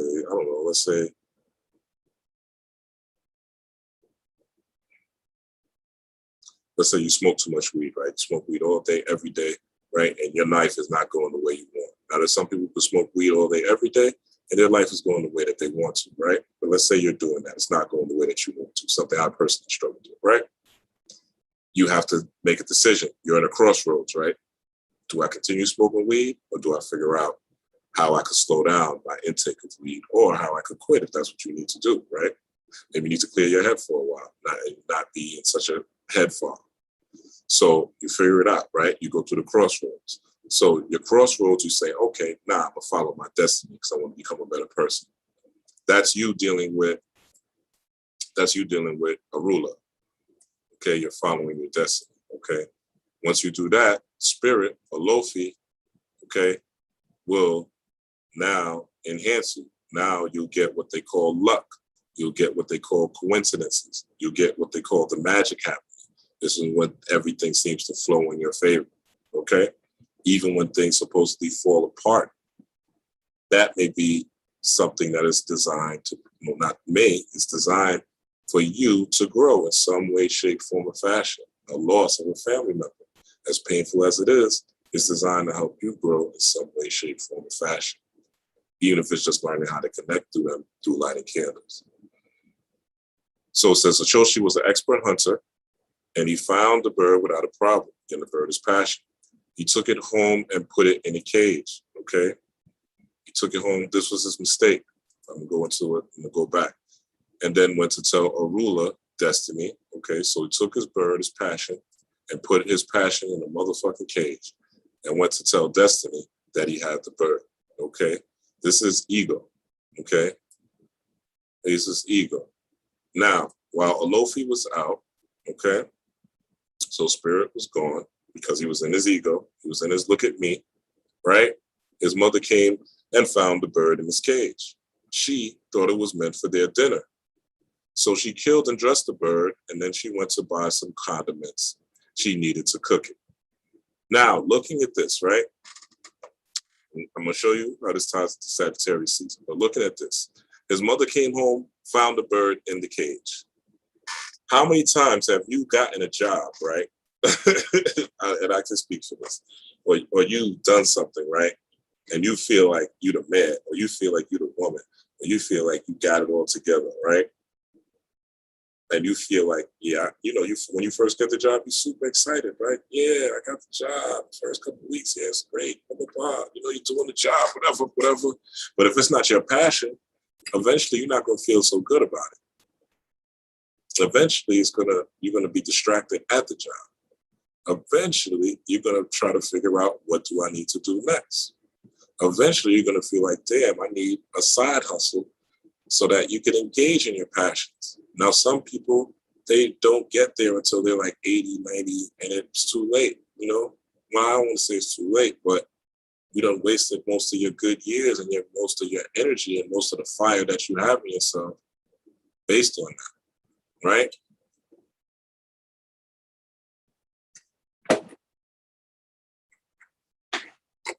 Based on you putting your bird in a cage, putting your passion in a cage, right?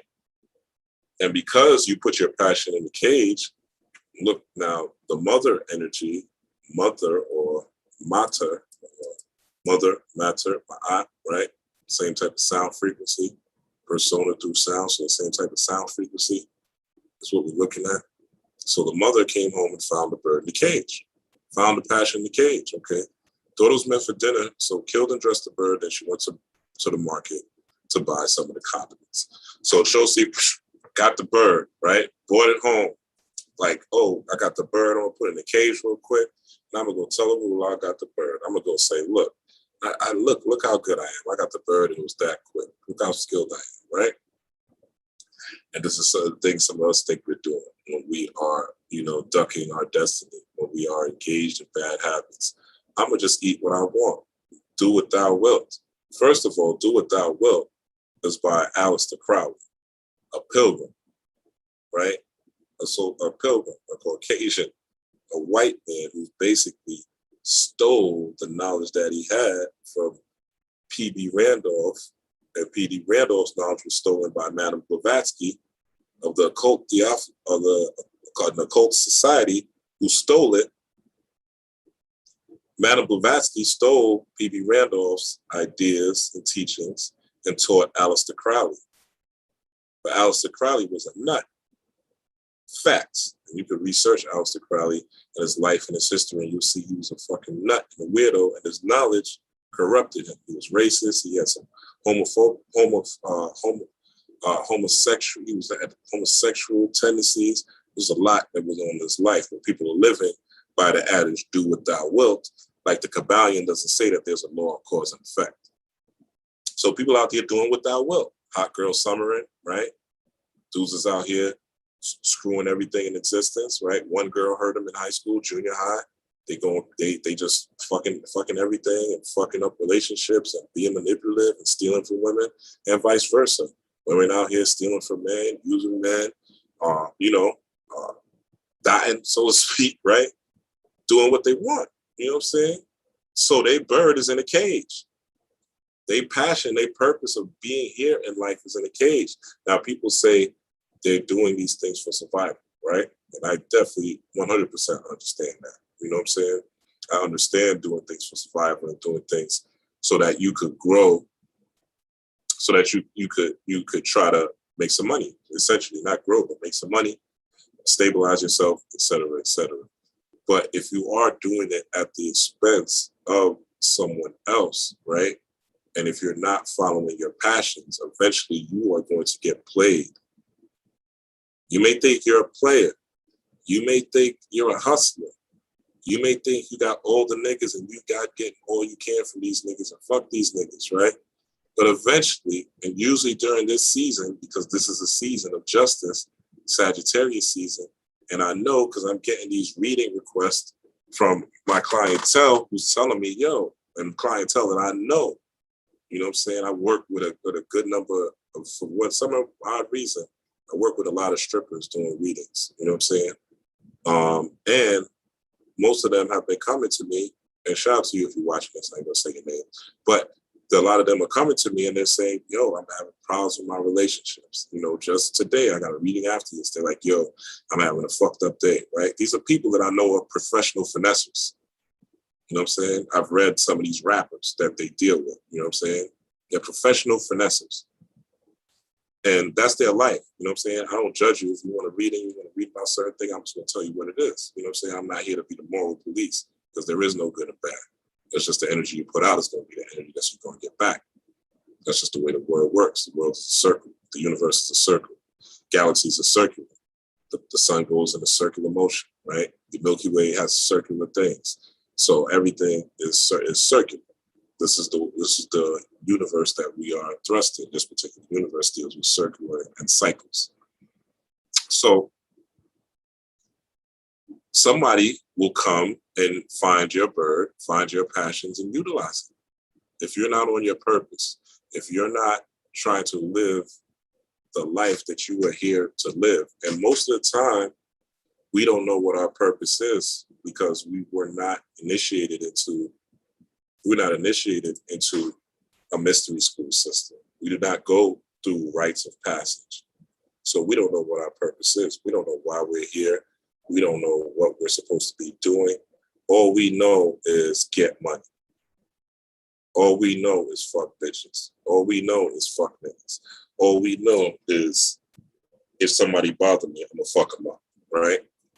And that's really most of it. You know, most people's have a base, eat, sleep, fuck, eat, sleep, fuck, shit, repeat, get money, and repeat cycle.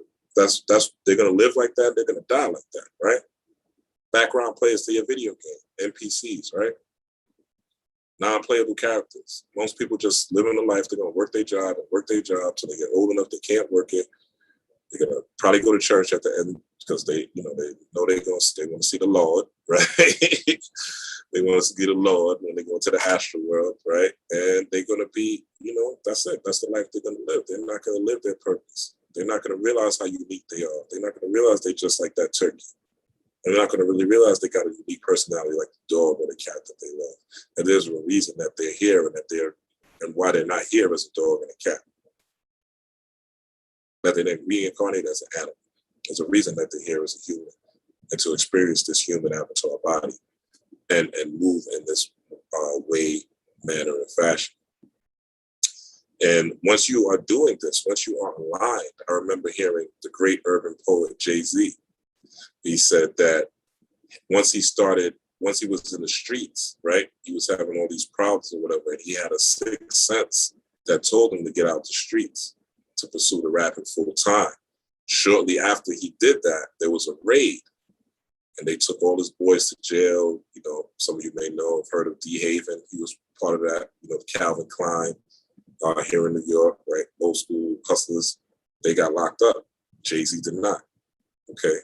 And Jay-Z said that once he started pursuing rapping, which was his passion was rapping.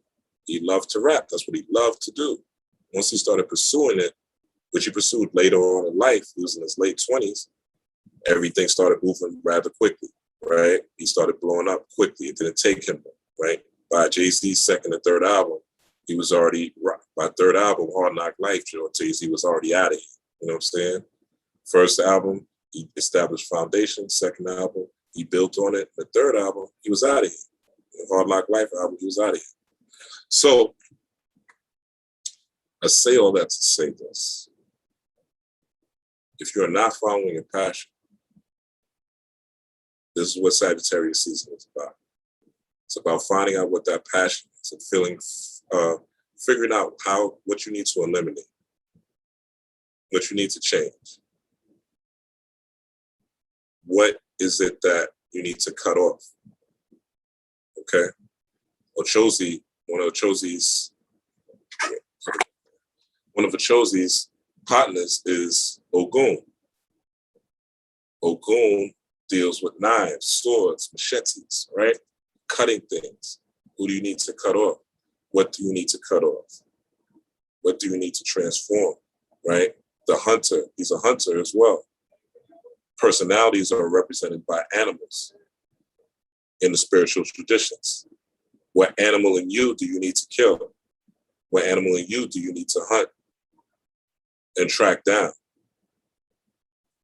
Because if you are not following your purpose, you're going to have a hard time in life.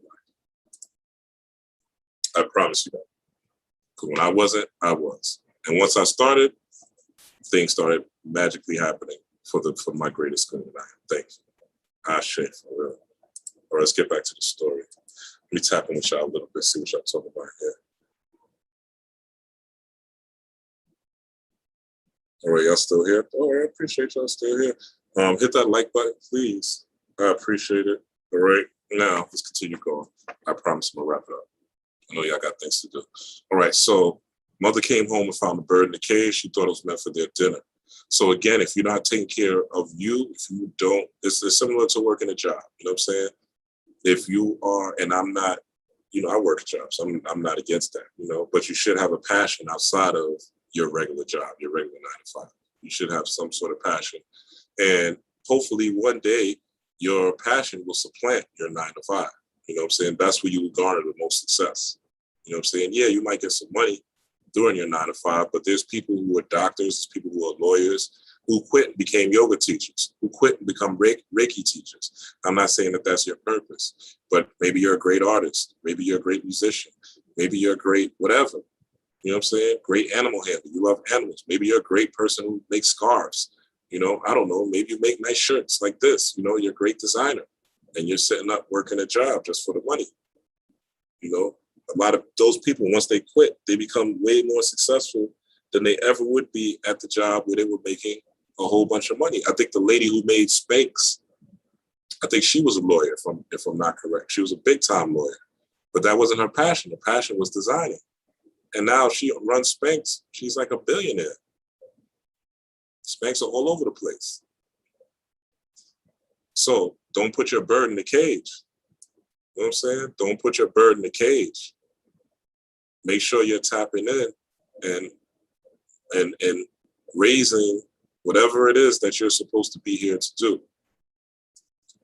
All right, so because if you find your bird in the cage, somebody's going to use it for dinner. Somebody's going to use it for dinner, all right? Somebody's going to feed off it. That's what this is a metaphor of. Somebody's going to feed off of that energy. They're going to utilize it to fund their business. This is where the narcissists come in. They're going to use it. You know, a narcissist will drain you for everything. You know what I'm saying? Money, time, energy, and leave you with nothing. But I gave my all. You know what I'm saying? You're in a relationship, but I gave my all. I gave everything. Yeah, you were dinner. Because your bird was in the cage. You're not supposed to be in a relationship and give everything. You're supposed to give what you could give.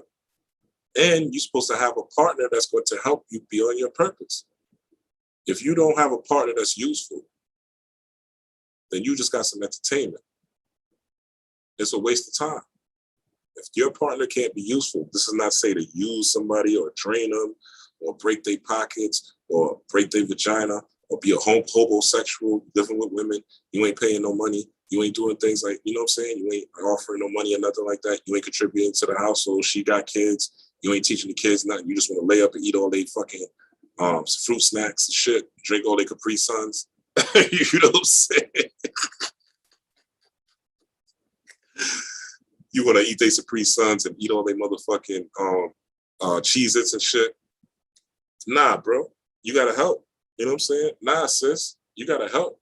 Like, what are you there for? You know what I'm saying? Because if not, you're just going to be dinner. If not, I'm just going to be dinner for you, and you're just going to be dinner for me. And one of us is going to drain each other. And this is where you get in these positions. So you have to have purpose. That person has to have purpose. You have to have purpose. If y'all purposes align, not saying that, you know, not saying that if you are not saying if your passion and your purpose is carpentry, let's say, right? You like carpentry, you like working with wood and working with bricks and working with concrete or whatever the case is. That's your passion, right? 9 times out of 10, you're not going to find a woman. And I'm saying this as a man, being gender biased, probably the case. You're 9 times out of 10, you're not going to find a woman if you're a man that's going to be that much into. Not saying you won't, but you know it may be much more difficult. But you may find a woman that is into gardening. She loves gardening. She loves plants. She loves working with plants. She loves working with herbs, right? So y'all two could come together. Guess what? You're an architect. You could build some sort of shed, some unique type of garden, some unique type of I forgot what they call it, where the sun comes in, sunroom, whatever. Forgot the real name of it. But you build a unique sunroom for her garden while she plants her garden, and vice versa. You know what I'm saying? She knows how to garden and plant. She might be able to help you find fertile soil for the places you need to build. She may be able to see better scenery or, you know, better places, you know, landscapes, right? So this is how that works, right? You guys help each other. It's not just, oh, she got some good pussy. He got some good dick. She wears some nice tight jeans. He wears nice leather jackets, right? This is how people are mating, right? Like right now, like I bust a nut, you bust a nut, the pussy was good. Let's be together forever.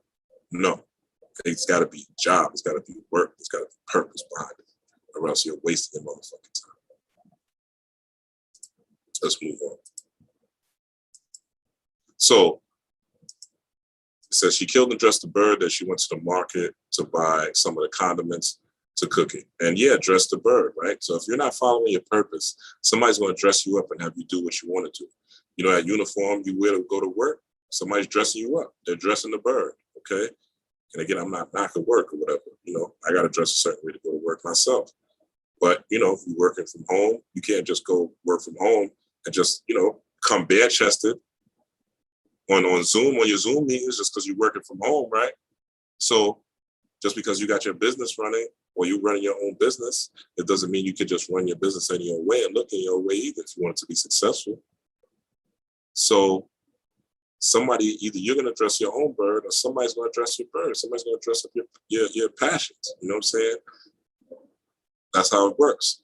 And then she went to the market to buy some of the condiments. She needed to cook it, okay? So they're going to sprinkle something on you. You know what I'm saying? They're going to make sure they get as much as they can out of you so that when they feed off you, they get as much as they can. That's why you're in certain relationships where you feel drained. You're at certain jobs where you feel drained. You're in certain neighborhoods, you feel drained. You live places, you feel drained, right? Once you start making these moves towards your purpose, even if it's just in your womb of your mind where you're giving it birth to, and you have enough passion about it, and you start making steps physically, eventually things will start to work in your favor. I promise you, all right? I promise you, but you got to do the work. All right, so Ochosi hunted the bird. Synopsis. He hunted the bird down, got the bird, put it in a cage, went and talked to Destiny about it, okay? And Ochosi's mom, the mother, which is representative of that feminine energy, which is representative of dark matter or dark energy, which is representative of the subconscious mind. That's the mother in this particular story, okay? That's somebody else's mind, that's somebody else's ideas, that's somebody else's womb, somebody else's thoughts, right, that they have for you when they find your bird in a cage, when they find that you ain't doing nothing with your own life, all right? So that's what happened. So the bird got killed, it got swiped, and she went to the market. She killed the bird, went to the market, was about to use it up, eat it up, and get the most out of the bird. And, you know, it's like people who use you in real life, you know? They'll say, oh, it's for the family. Like I've worked at many a job, right?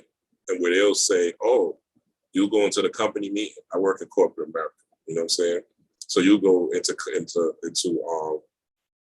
a company meeting and they'll be like, oh, the family, you know, the XYZ family, you know, oh, it's great to see the family. You see it a lot with YouTubers, you know, they'll call you I ain't gonna say what, because I don't want nobody to get offended, but they'll say, you know, I'm gonna say some people don't say the Zodiac family, right? So they'll say, welcome Zodiac family, right? It's a family, and not to say that people aren't family that you connect with, but goddamn, everybody that's on the live with you is family, for real? Like, I don't know, you know what I'm saying? It's a little manipulative to me, personally. So, but this is what people will do. They will use your energy and say it is for your family. It's to benefit family, which is what basically she is doing. She dressed the bird and she went to the market to buy some of the condiments she needed to cook it. All right. And she basically, you know, it was meant, and she says it right here, it was meant for their dinner. Okay. So that's how they position it. It's in your best interest. Take the jab. It's for you. It's not just for you, but it's for everyone else, right? That's how they do it. Wear the mask. It's not just for you, it's for everyone else. It's for the family. Meanwhile, you know, you can't breathe. You're struggling each breath. You know what I'm saying? People wear masks everywhere. Like as soon as they leave the house, they putting that shit on like they're superheroes. That shit is crazy. But anyway, even jogging down the street, people have a mask on. The craziest thing in the world. But this is how it is. But you don't tap into your own purpose. You don't tap into your own wisdom. Somebody's going to cook you and feed off of you and feed off your energy. And that's what they're doing. These pharmaceutical companies are getting rich. Pfizer stock is through the roof. Moderna stock was once $33. Okay? Now that shit's $300-something. Pfizer stock is skyrocketing. Okay? And they got more boosters to come. They're gonna make more money off you. More money off you. And I'm not saying y'all specifically, I'm talking about the world, you know. They're gonna make more money out of it. They feed it. They killing it and dressing the bird. The dressing the bird is the media, dressing your passions, and then they cooking you. All right. So let's look at what happened. Ochosi came home and saw that the bird was dead. He was very upset. He didn't know who had killed it. So he had no idea that his mother, right? Just like people have no idea that the media They have no idea that they're presidents. They have no idea that they're leaders on YouTube. They have no idea that they're the people that are woke don't really give a fuck about them, right? And they don't know that their bird is even that who killed their bird, who killed their passions, right? Who's controlling them? Why are they always stressed out? They have no idea. They're dumb, deaf, and blind. Okay? Poison animal leaders, slaves of mental death and power, who are easily led in the wrong direction and hard to be led in the right, the 85%. Okay, so now he saw the bird. Okay, he didn't know his mom took it, and he was upset.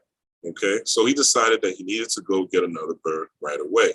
Okay, he's a hunter. This is nothing for him. Okay, same way you're a hunter. You got passions. Okay, you're going to engage in your passions, whatever they are. You know, if you got a porn addiction, you're going to be pouring it out. You know what I'm saying? You're going to be jerking off, touching yourself like crazy. You know, so, and I'm just using the negative just to make a point. Or if your passion is to make smoothies every morning, okay? Whatever that passion is, that is your bird. That is your wild turkey, okay? So a ruler will be able to give it to, so he needs to get another bird right away. So a ruler, so again, destiny, and a lot of people think that they are following their destiny when they are in certain things. But if it doesn't resonate with you, if it doesn't feel like your destiny, if you're working, let's say for, I don't know, American Airlines, right? You are a pilot, right? And you're like, well, I'm making good money. I'm a pilot, you know, I travel across the world, but you really know that, you know, you like working with dogs. Like you love dogs. Like you see dogs, you watch dog videos on YouTube all the time. You got a dog screensaver, right? But you went to school to be a pilot because your mom told you to be a pilot, or your dad was a pilot, and you made good money, you know? So, but so it's giving your bird to a ruler, okay? A ruler being your destiny. And then a ruler would give it to a Lofi. That's your spirit, right? Spirituality, Kundalini, Chi. You could just put a Lofi as the Holy Spirit. Make that like a Christian. I'll put that Christian concept to make it easier to understand. All right? So he didn't know that his mom killed it. He went to get the bird. Ochosi hunted and trapped the second bird and gave it to a ruler, and together they went to present the bird to a Lofi. So it says Olofi was so happy with the gift that he wanted to reward Ochosi. So, wait, hold on. Ochosi hunted and trapped the second bird, right, and gave it to a ruler. So basically, this is him, metaphorically speaking, choosing. This is when you say, oh shit, this job doesn't work. Oh shit, me smoking weed all day doesn't work. Oh shit, me drinking all day doesn't work. Oh shit, me popping pills all day doesn't work. Oh shit, me wasting all my money and partying the weekend, you know what I'm saying, or living for the weekend during my whole life doesn't work. This is when you get to these different points in life. Me having these bad relationships with people doesn't work, right? This is when you get to these different points in life. And you get a second bird, right? You say, okay, I'm gonna do something different. I'm gonna choose a different passion, right? Or I'm gonna follow my passion, either or, right? But you can't be arrogant about it either. You can't be arrogant about your success. And this is what the story is about, and Sagittarius season is about too. So he trapped the second bird, gave it to a ruler, and they went to present the bird to a Lofi. Okay, a Lofi being the Holy Spirit. All right, a ruler being destiny. So destiny went to present passion, your passion, to your spirit. Hopefully you follow me. Olofi was happy with the gift that he wanted to reward Ochosi, so she gave him a crown and made him a Orisha on the spot. There's a crown chakra, okay? There's also what they call a crown of thorns, or the, but you have a crown of thorns, which is a crown of neurons around your brain, which corresponds to your crown chakra. Let me show you real quick, because you know we show cool. Take too long. Yeah, I know I put this up.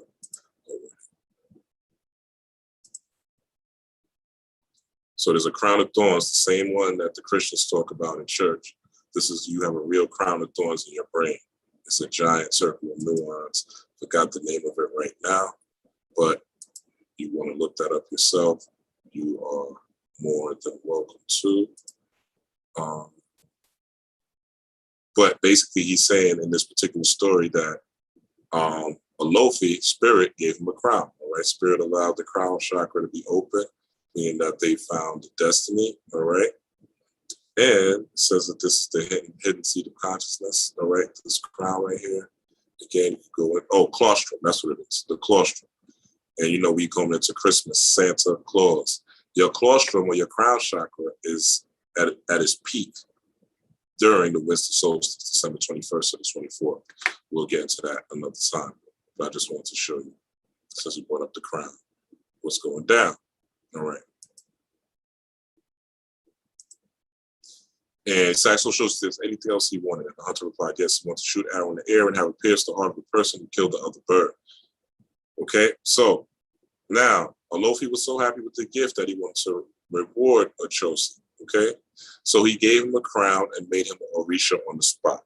So this would imply that instead of putting the bird, your passion, in a cage, trapping it in something that is not serving you, when he got this second bird, right, which is a new opportunity, and he went straight, instead of going to brag, he just went straight into following his destiny and his purpose with a ruler, or the ruler of his destiny. Ochosi, spirit, gave him a gift, and this was the opening of the crown, getting downloads, getting uploads, right, from spirit. When they say God is talking to you, spiritual abilities, clairvoyance, clairaudience, clairsentience, right, things that you already have in you, but they just enhance even more, or you're able to understand them even more. You gain wisdom, certain books, certain teachers, certain mentors that automatically come into your life that you connect with, right?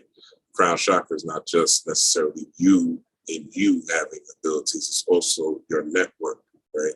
Just like you saw these neurons, right? It's a network. This is a network, okay? It ain't just you, it's a network. So it's tapping in. So this is also where you get the idea of wearing crowns, which the Creations did first, by the way. So let's go back. All right, so he asked the Choshi if there's anything else he wanted, and the hunter replied, yes. So, okay, let's go back into this. So he's happy with the gift. So Olofi spirit was so happy with the gift that he wants to reward Ochosi. So he gave him a crown, opened crown chakra, and made him more Orisha, or divine being, on the spot. All right. Now, so this is the story of you following your passions. You follow your passions, you find your destiny, you become Jay-Z, right? You're Jay-Z, you become Jay-Z, you become a rapper, you become a successful rapper, right? And you are able, following your passions, good things come to you, right? Things you manifest, things that you really are supposed to be here doing, and you manifest that. Like, for instance, Jeff Bezos, right? He liked books. That's what if you study his story, he always liked books. He always liked reading. So he wants to figure out a quicker and easy way to get books to people. Alas, this is how Amazon was started, right? But there's also, once you get this, right, there's also going to be other things that are going to come up. So you can't get gassed just because you manifested your physical destiny on earth.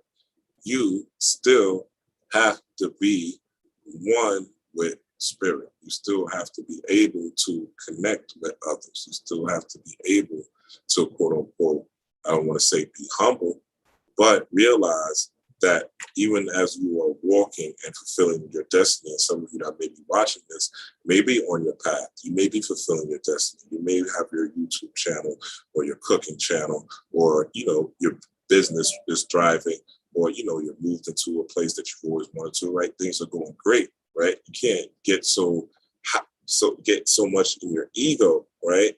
And think that it's all you, and think that it's because he got gassed the first time, right? You get the new job, right? You got the new career, you started your business, you gassed up, you think that that's your destiny, then you realize, nah, that ain't my destiny, right? So now you follow your destiny. That's what the story is about. So now you follow your destiny, right? You make the moves, you achieve what you want in this physical world and what you're supposed to be here for, right?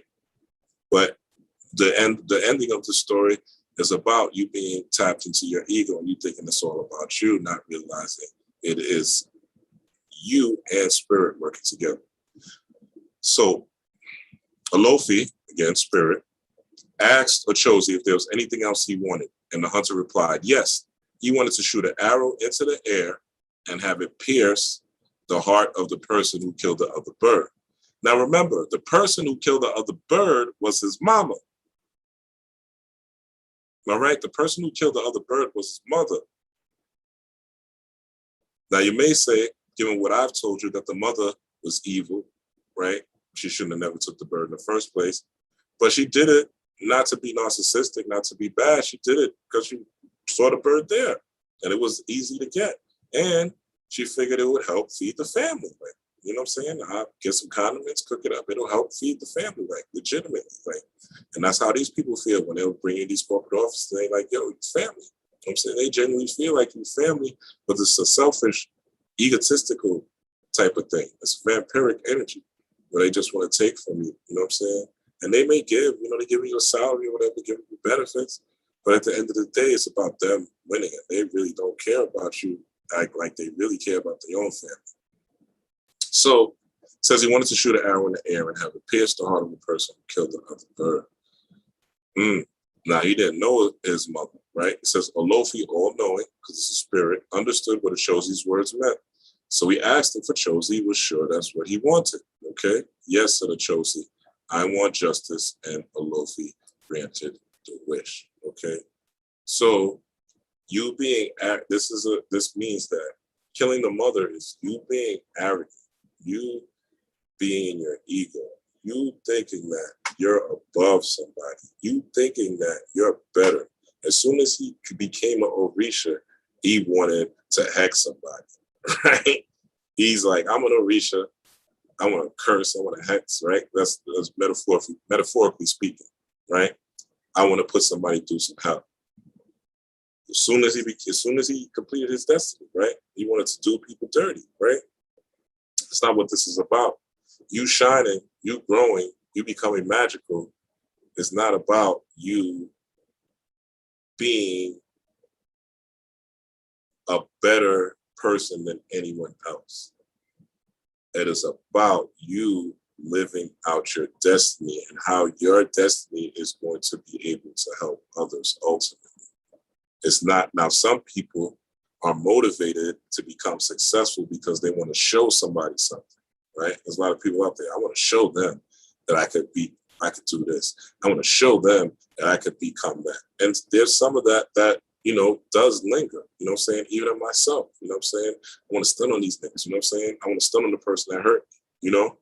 But at the same time, you got to take it back a notch and realize it's not about them. It's not about anyone on the outside world.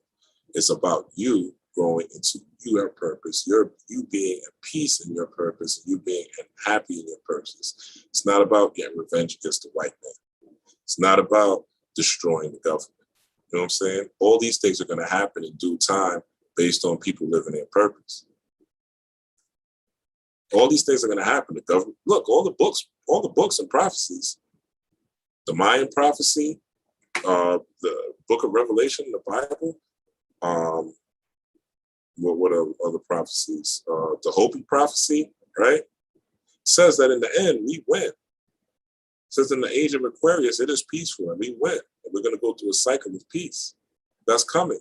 I may not be here to see it. You may not be here to see it. But your children will, depending on how young they are. And if not, your children's children will. That's how fast it's coming, especially with technology and how it's increasing. So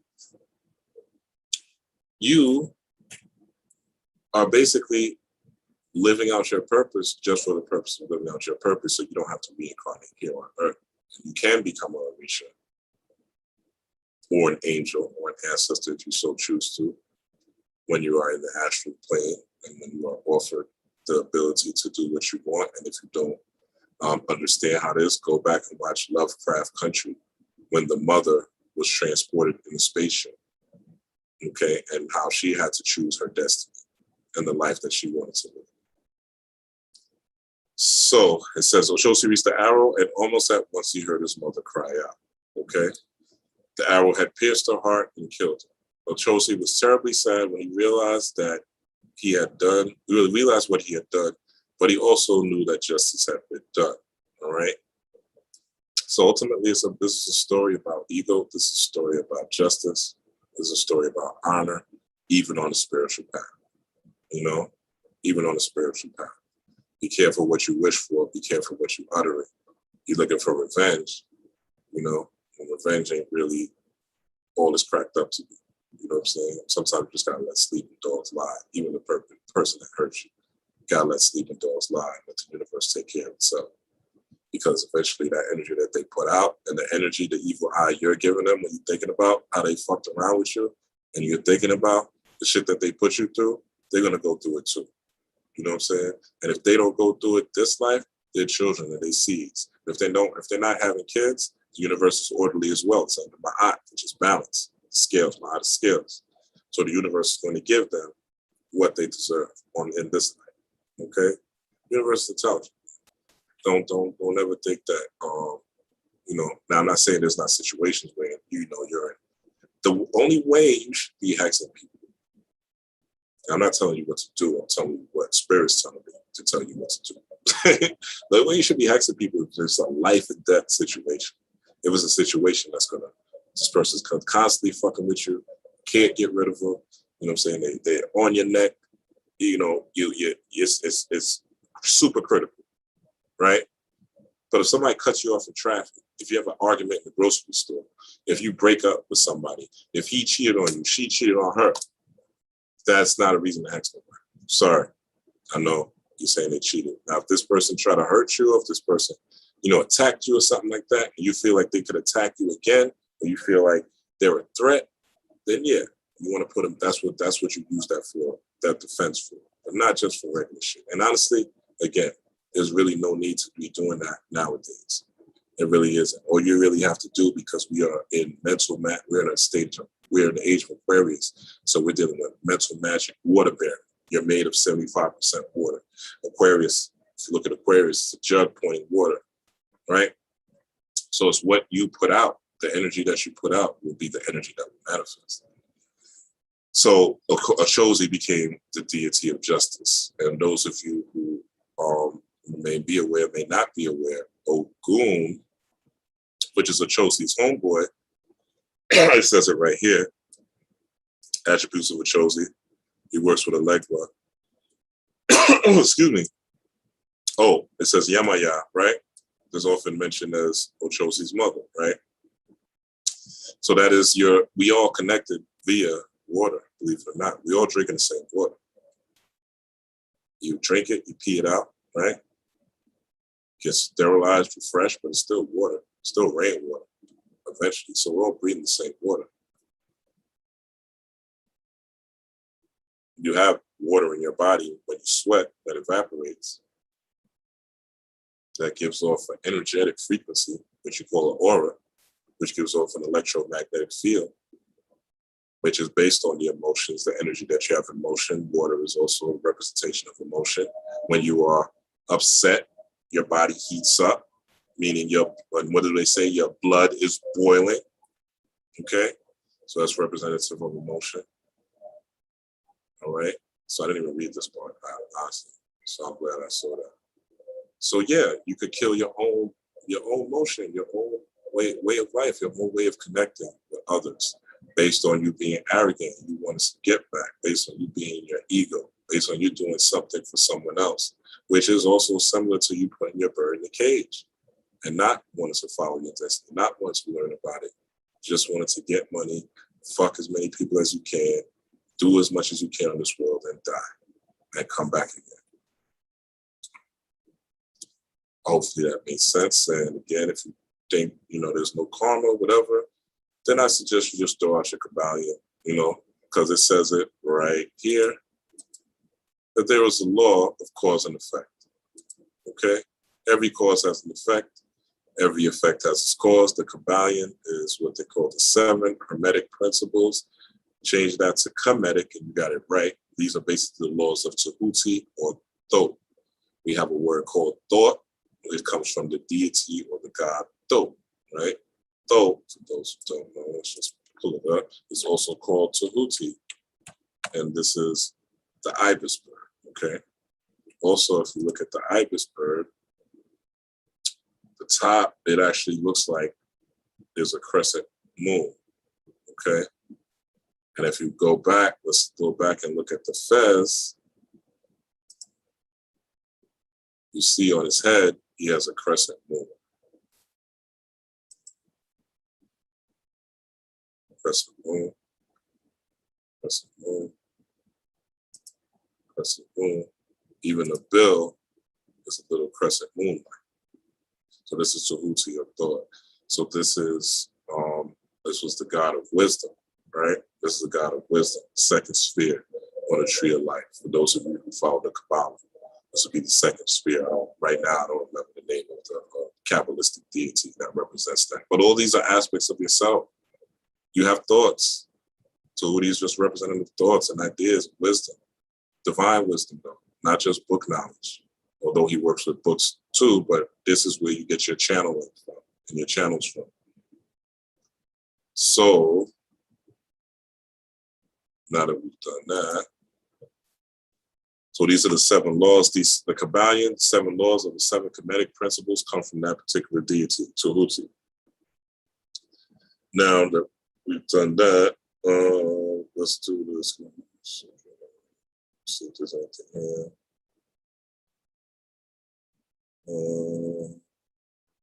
Peace Chanel, peace Misty. All right, peaceful. All right, see some of y'all in the building. I recognize the faces. It's a long ass live, but I know some of y'all ain't got nothing to do like me. So, you know, I was supposed to go out, but I don't think that's going to happen. Friendsgiving, so I'm going to probably just do some Chinese food and chill, which I'm cool with. That's something I'm used to doing anyway. But so, all right, so we went to that. These are the 7 laws. Even if you look at the principle of rhythm, right? Principle of polarities, right? Everything is dual. That means that there's balance. So there's going to be hot and cold, night and day, right? Love and hate, peace and war, right? Man and female. There's duality in life.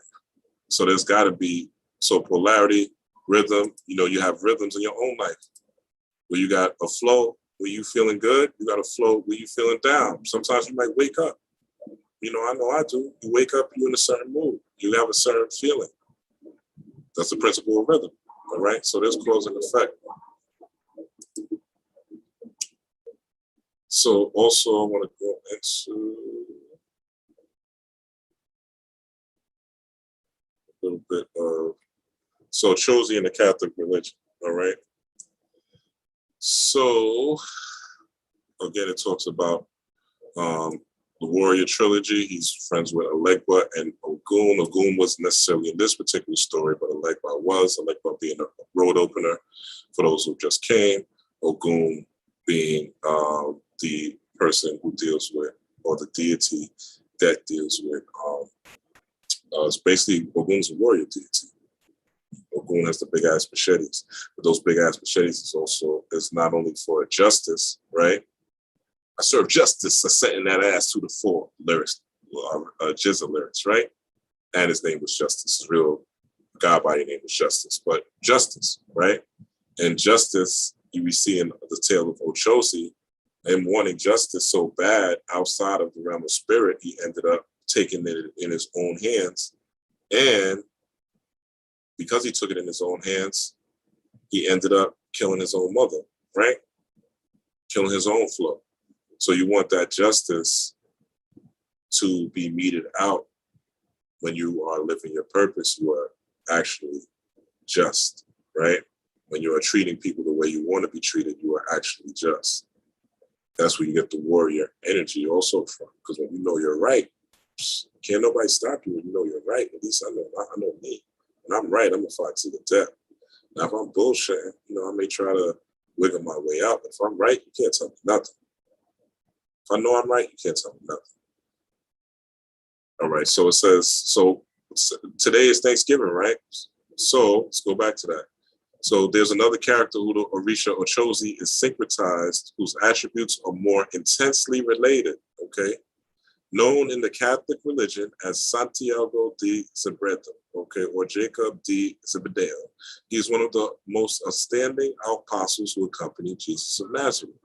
considered one of the three columns of the Church of Jerusalem. The company of apostles John and Peter, syncretized with Ogun Ochosi, likewise belongs to the warrior trilogy, which we just discussed. So the Santiago character, let's get into it. It says Santiago is represented as a pilgrim.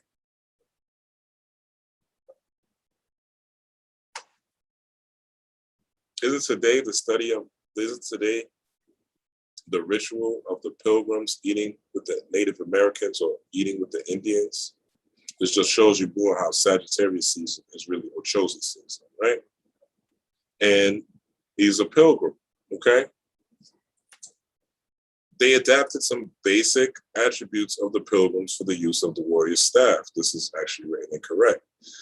The pilgrims adapted some basic attributes of Ochosi and called it Santiago, okay? But, so for the use of the warrior, so they adapted some basic attributes of the pilgrims for the use of the warrior Orishas, such as the pilgrim staff, okay? The staff would more so relate to a legba, to be honest. And working with a legba, you could get a cane, and to open up, you get a cane, and you basically tap the cane 3 times. And by tapping the cane 3 times, you are this representative of road opening, or representing you calling the Orisha a legba to help you open the road to your destiny. That's what road opening is really for, right? Yeah, it helps you get a job, it helps you get reach your career, it helps you with your business, blah, blah, blah. But really, if those things align with your destiny, it will manifest much faster, right? Rather than you just want a car just to drive around with, will it help you get back and forth to your business? You know what I'm saying? That's what it's about. Will it help you get back and forth to your destiny? You know what I'm saying? That's what it's really about. So the pilgrim staff, that is the cane of a legba, Papa Legba. Garabato, the pilgrim's bag. Okay, so basically they are saying that Ochosi has a bag. I haven't seen a picture of that yet, but we'll go with it. And the pilgrim hat. So what they're saying is basically the pilgrims basically bit Ochosi's swag, right? That's basically what they're saying. They took this from the deity Ochosi.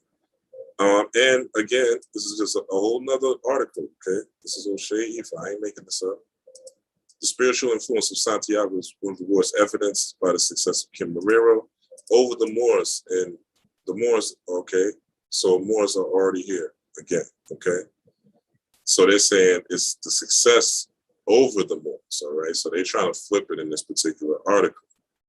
But I just want to show you, how it is. So they're saying Santiago represents Ochosi and is invoked for the struggles under which the Yoruba people have been subjected due to their warrior and justice character. So now you understand the meaning of justice and how justice gets enacted in the universe. Justice is under the realm of Sagittarius, which is why you may be going through what you're going through, why you may be having difficulties in relationships. I'm getting a lot of readings from a lot of people that's having difficulties in their relationships, why you may be having difficulties in your work life, why you might be having difficulties in your career, why you might be having difficulties in your home life, because it's trying to wake you up into who and what you are and wake up the warrior spirit in you so that you can follow your destiny with that warrior spirit. And even though Sagittarius, which we're going to get into, is a fire sign, even though Sagittarius is a fire sign, right, it's still the fall, right? It's still cold out here, right? You ain't really going too many places. So it's more about the fire within. It's more about stoking the destiny within and using those blades of Ogun to cut out, using that hunter village to hunt the animals that within you, your inner animal, right? Which again, we're using symbolism, zoomorphic attributes, personas in you that you need to put that arrow to. You know what I'm saying? That you need to hunt. And the birds, that the passion in you that you need to give an offering to. All right. So this also relates. I'm gonna show you how the turkey relates to the Sankofa bird. I had a Sankofa bird is going to relate, is how the Sankofa bird is going to relate to motherfucking, how the Sankofa bird is going to relate to the turkey. Watch this. So I stumbled on this when I was doing some research today. So it says how a mythic bird inspired me to leave the sidelines and step onto the interwebs. All right. So she said, I met the Sankofa bird the day I landed in Accra, Ghana. I'm not gonna read this whole thing. I just want to get to one point. I think this is her, right? And so she's in a restaurant, just to give you a brief synopsis, right? So she says, out of the corner of my eye, I saw a figurine of a silly looking bird in a nearby garden path. The bird's neck was bent way back, almost sitting on its spine. It was painted in radiant greens, reds, and yellows, okay? Green, reds, and yellows are also colors of Sagittarius. I'll show you. And also Ochosi colors. I'll show you those as well. And yellows that I thought was a peacock of sorts. Okay, so she saw this bird in a garden path. This was, I guess, a picture that people were drawing. It said, strutting like it had all the time in the world. I looked closer at the bird. Since it didn't have the long tail, I thought that maybe it was a turkey. Showing up again.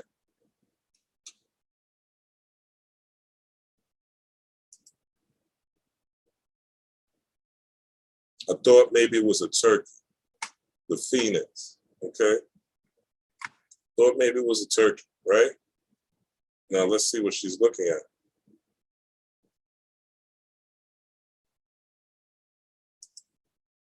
Said, what kind of bird is that? I asked my quasi.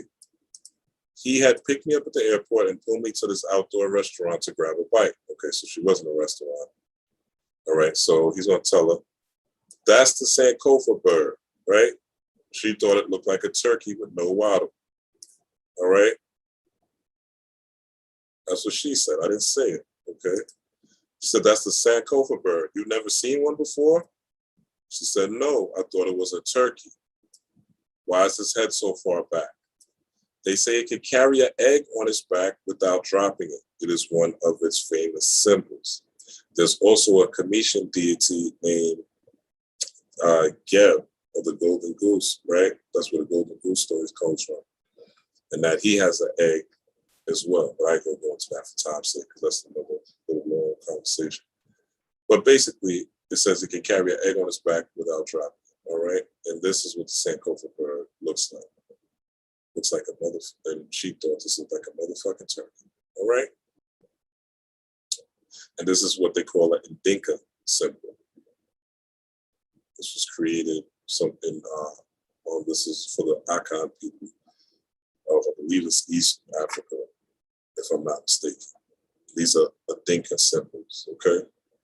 So she saw this, basically she saw this and she thought it was a turkey. So just showing you how this turkey is representing the Moors, the Turkish Moors, the Turks, right? How the word Turk was interchangeable with Negro, Muslim, right? Black people, melanated people. That represents the dark matter, the subconscious mind, right? Tying it all together. And how the ritual of you eating a turkey today is the ritual of your ancestors being cooked, or your bird being cooked, or your passion being cooked and utilized. To how it is. Then don't they say melanated people built America, right? And I said it's the truth. Aren't we still building America with our creativity, with our hip hop, with our slang, with our culture, with our style? Melanated people are some of the most creative people, not some, probably the most creative people on the planet. That's fact. That's fact. Musically, dress-wise, slang-wise, style-wise, cool factor. We are the Phoenix. We creators by nature. Who would have thought with 2 turntables and a microphone, we'd have a worldwide genre? That's really just other people's music that we've put together and created a whole new thing with. The breakbeat, right? So let's look at Sagittarius, okay? We saw the Sankofa symbol, It's a bird looking backwards, right? Some of you may be familiar with Sankofa. This is what the symbol is. All right, but let's look at what Sagittarius is looking like he's looking back too. He's looking back too. Okay, looks like the body's going straight, but the head is going back. What's going on? Somebody's stealing. Okay, somebody's stealing. Somebody's stealing. The centaur is the same. The centaur is the Sankofa bird. And the Sankofa bird is the turkey. And the turkey is synonymous with the Turkish monks, with the Turkish Moors, I should say, in the Ottoman Empire. And this symbolism has been bastardized and stolen and whitewashed. And I want it back. My ancestors want it back. So we're reclaiming this shit today. We're reclaiming it today. And that's where the centaur coming from, because Ochosi was a hunter, as you've seen.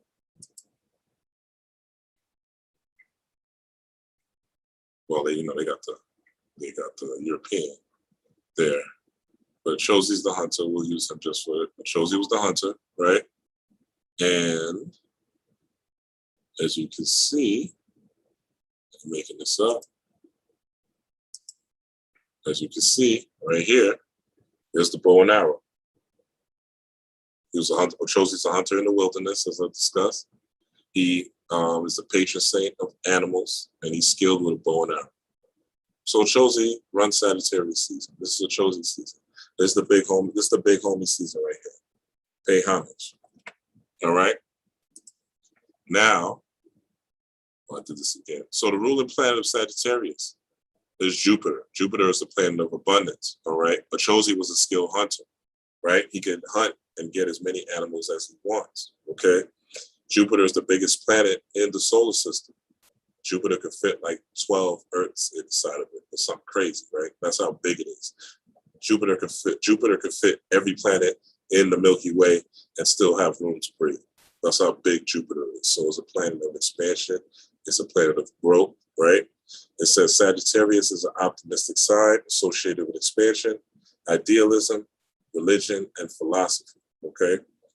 They are direct and forthright, good-natured, and affirmative in their outlook. They tend to speak with a blunt tongue. If you know a Sagittarius, like I do, I know a couple, that is true, okay? Which can get them into trouble at times. Sagittarius display honesty, humor, and a strong moral nature. Of course, this all makes sense if you think about the story of Ochosi, where Ochosi, the big homie, was hunted a bird, right? Went to hunt his passion, didn't give a fuck about what nobody thought, was blunt, right? Was fiery about his wanting to pay back for the person who killed his first bird, right? Who killed his first passion, just like you are passionate about this white world and wanted to get rid of the white man and wanted to look, this world is falling. This shit is crumbling. It needs, unless your purpose is to be an activist. A lot of y'all out here is fake ass activists. Y'all just mad and y'all want something to gossip about. Y'all feelings, but you ain't gonna do shit about shit. Shit about shit. Okay, you're not gonna really fight for nobody. You might march. That's about it. Ain't nobody popping nobody for nobody. Zimmerman is still alive. Don't tell me nothing about nothing. Zimmerman went to the jail in Atlanta. Zimmerman went to during Coronal. Zimmerman went to jail. George Zimmerman went to jail in Atlanta.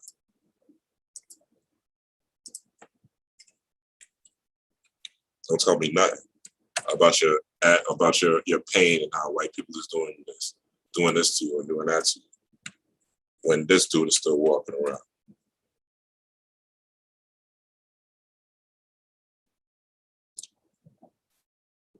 September 2020. George Zimmerman arrested in Atlanta. So he was in an Atlanta jail. Ain't nobody stabbed him up. Ain't nobody poked him up. Nothing. Nothing. Please spare me. Spare me your anger. Spare me your internet pain. Spare me your Twitter sayings. And spare me your nice nicely written memes. You ain't doing nothing, and the parents is getting paid. So you indulging in these stresses, you indulging and you pointing your arrow, right, towards the persona of trauma, stress, and pain, instead of you being on your purpose. You being on your purpose, you could hire somebody to get sympathy. You could really if this is what you want to do, right? You get good at what you're supposed to get good at here. You live the life, and really you ain't, and again, if you look at the story of Ochosi in real life, you really ain't supposed to be going, unless it's your purpose, you really ain't supposed to be going after something, right? Because that's you being in your ego, thinking it's up to you to heal the world, right? You end up killing your mother. You ended up killing his mom. You ended up killing your mother, your dark matter, your flow, your divinity, your Yamaya. Trying to get even, you know what I'm saying? Trying to get justice. Now, if it's your purpose, it's a different story. If your purpose is really passionate about the shit, then you're supposed to be doing something, but you ain't doing that. You just mad because you want to be mad. Your ancestors would kill to be you. Your ancestors would kill to have your simple complaints. Your ancestors would kill to talk about a Kyle Rittenhouse. To just talk about it. Not have to deal with no repercussions, no consequences. Do you know as early as the early 1900s, these pilgrims would, as early as the 1900s, these pilgrims would run into neighborhoods. And this is not an indictment against white people, as I told you earlier.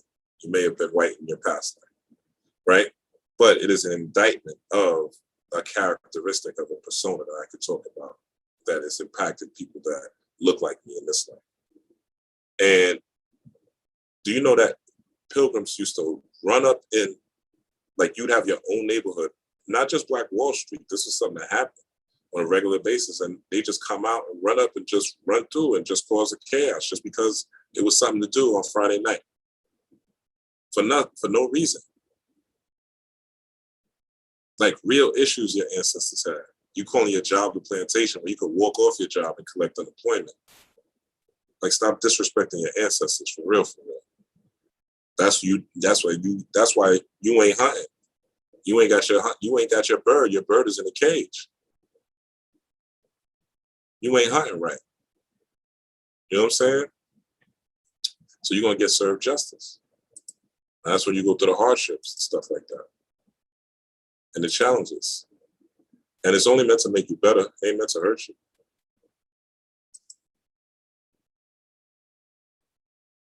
All right, we almost done, I promise you. I know I've said that probably an hour ago. All right, so we understand Sagittarius is ruled by the ninth house. Element is fire. This is the inner fire. Hopes, dreams, purpose. I'll show you how to tap into your purpose. Don't worry, I got you. The key word is idealize. Where do you want to be in 2022 and beyond? Where you want to be for the next 10 years? What plan do you have for your children for the next 100 years?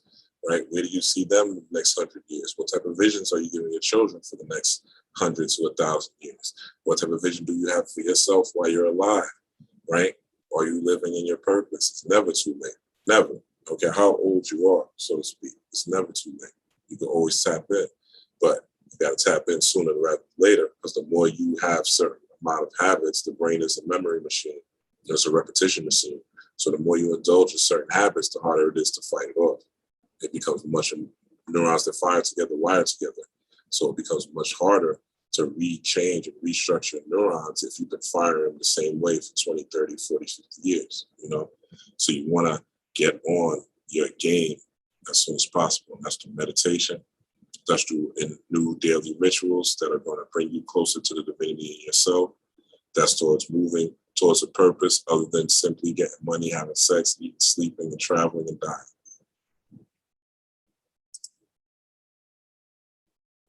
Sagittarius, okay.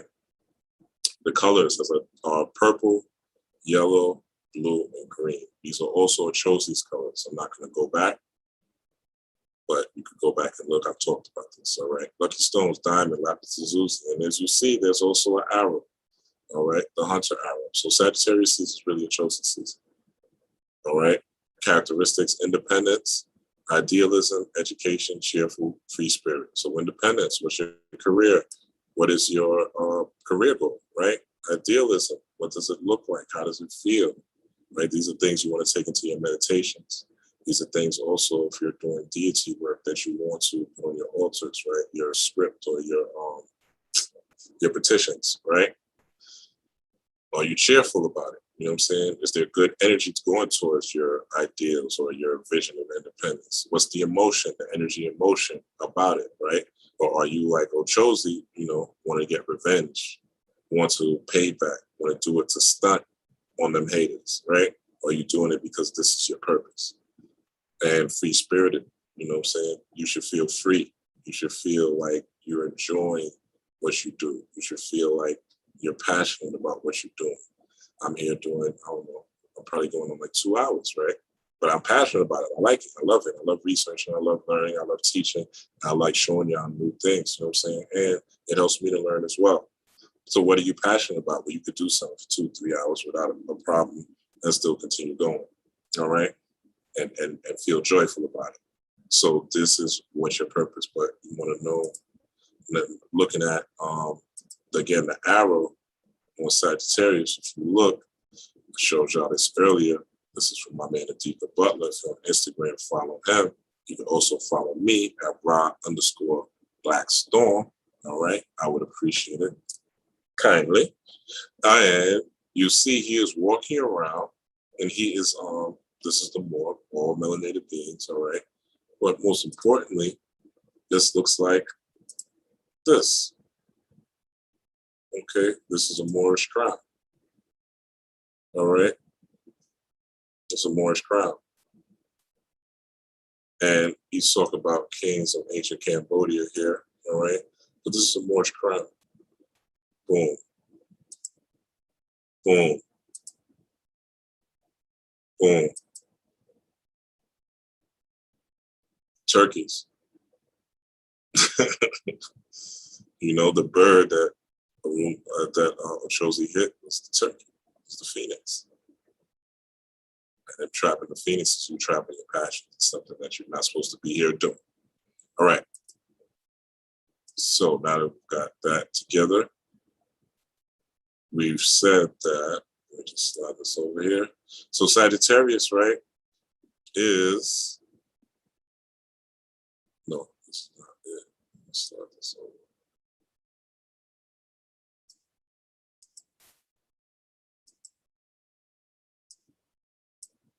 All right, so Sagittarius is rules by the 9th house, okay? So you want to this month be focused on growing, focusing on expansion, expanding your business, expanding your career, expanding into better relationships, expanding into better character, expanding into your knowledge, learning about things, education, right? Was one of the themes of Sagittarius season, also Ochosi season, right? You want to tap into the theme of justice, okay? How have you wronged people? We've all wronged people. No one's perfect. If you have wronged, what do you need to change? Those who are wronging you, do you need to change them, right? But you have to look at these things so you could, and understand that this season also there's a solar eclipse coming up. There's going to be a lot of things happening this week, next week, right? That deal with justice, all right? The 9th house. So Sagittarius is ruled by the 9th house. Sorry, I started talking right here. 9th house, all right?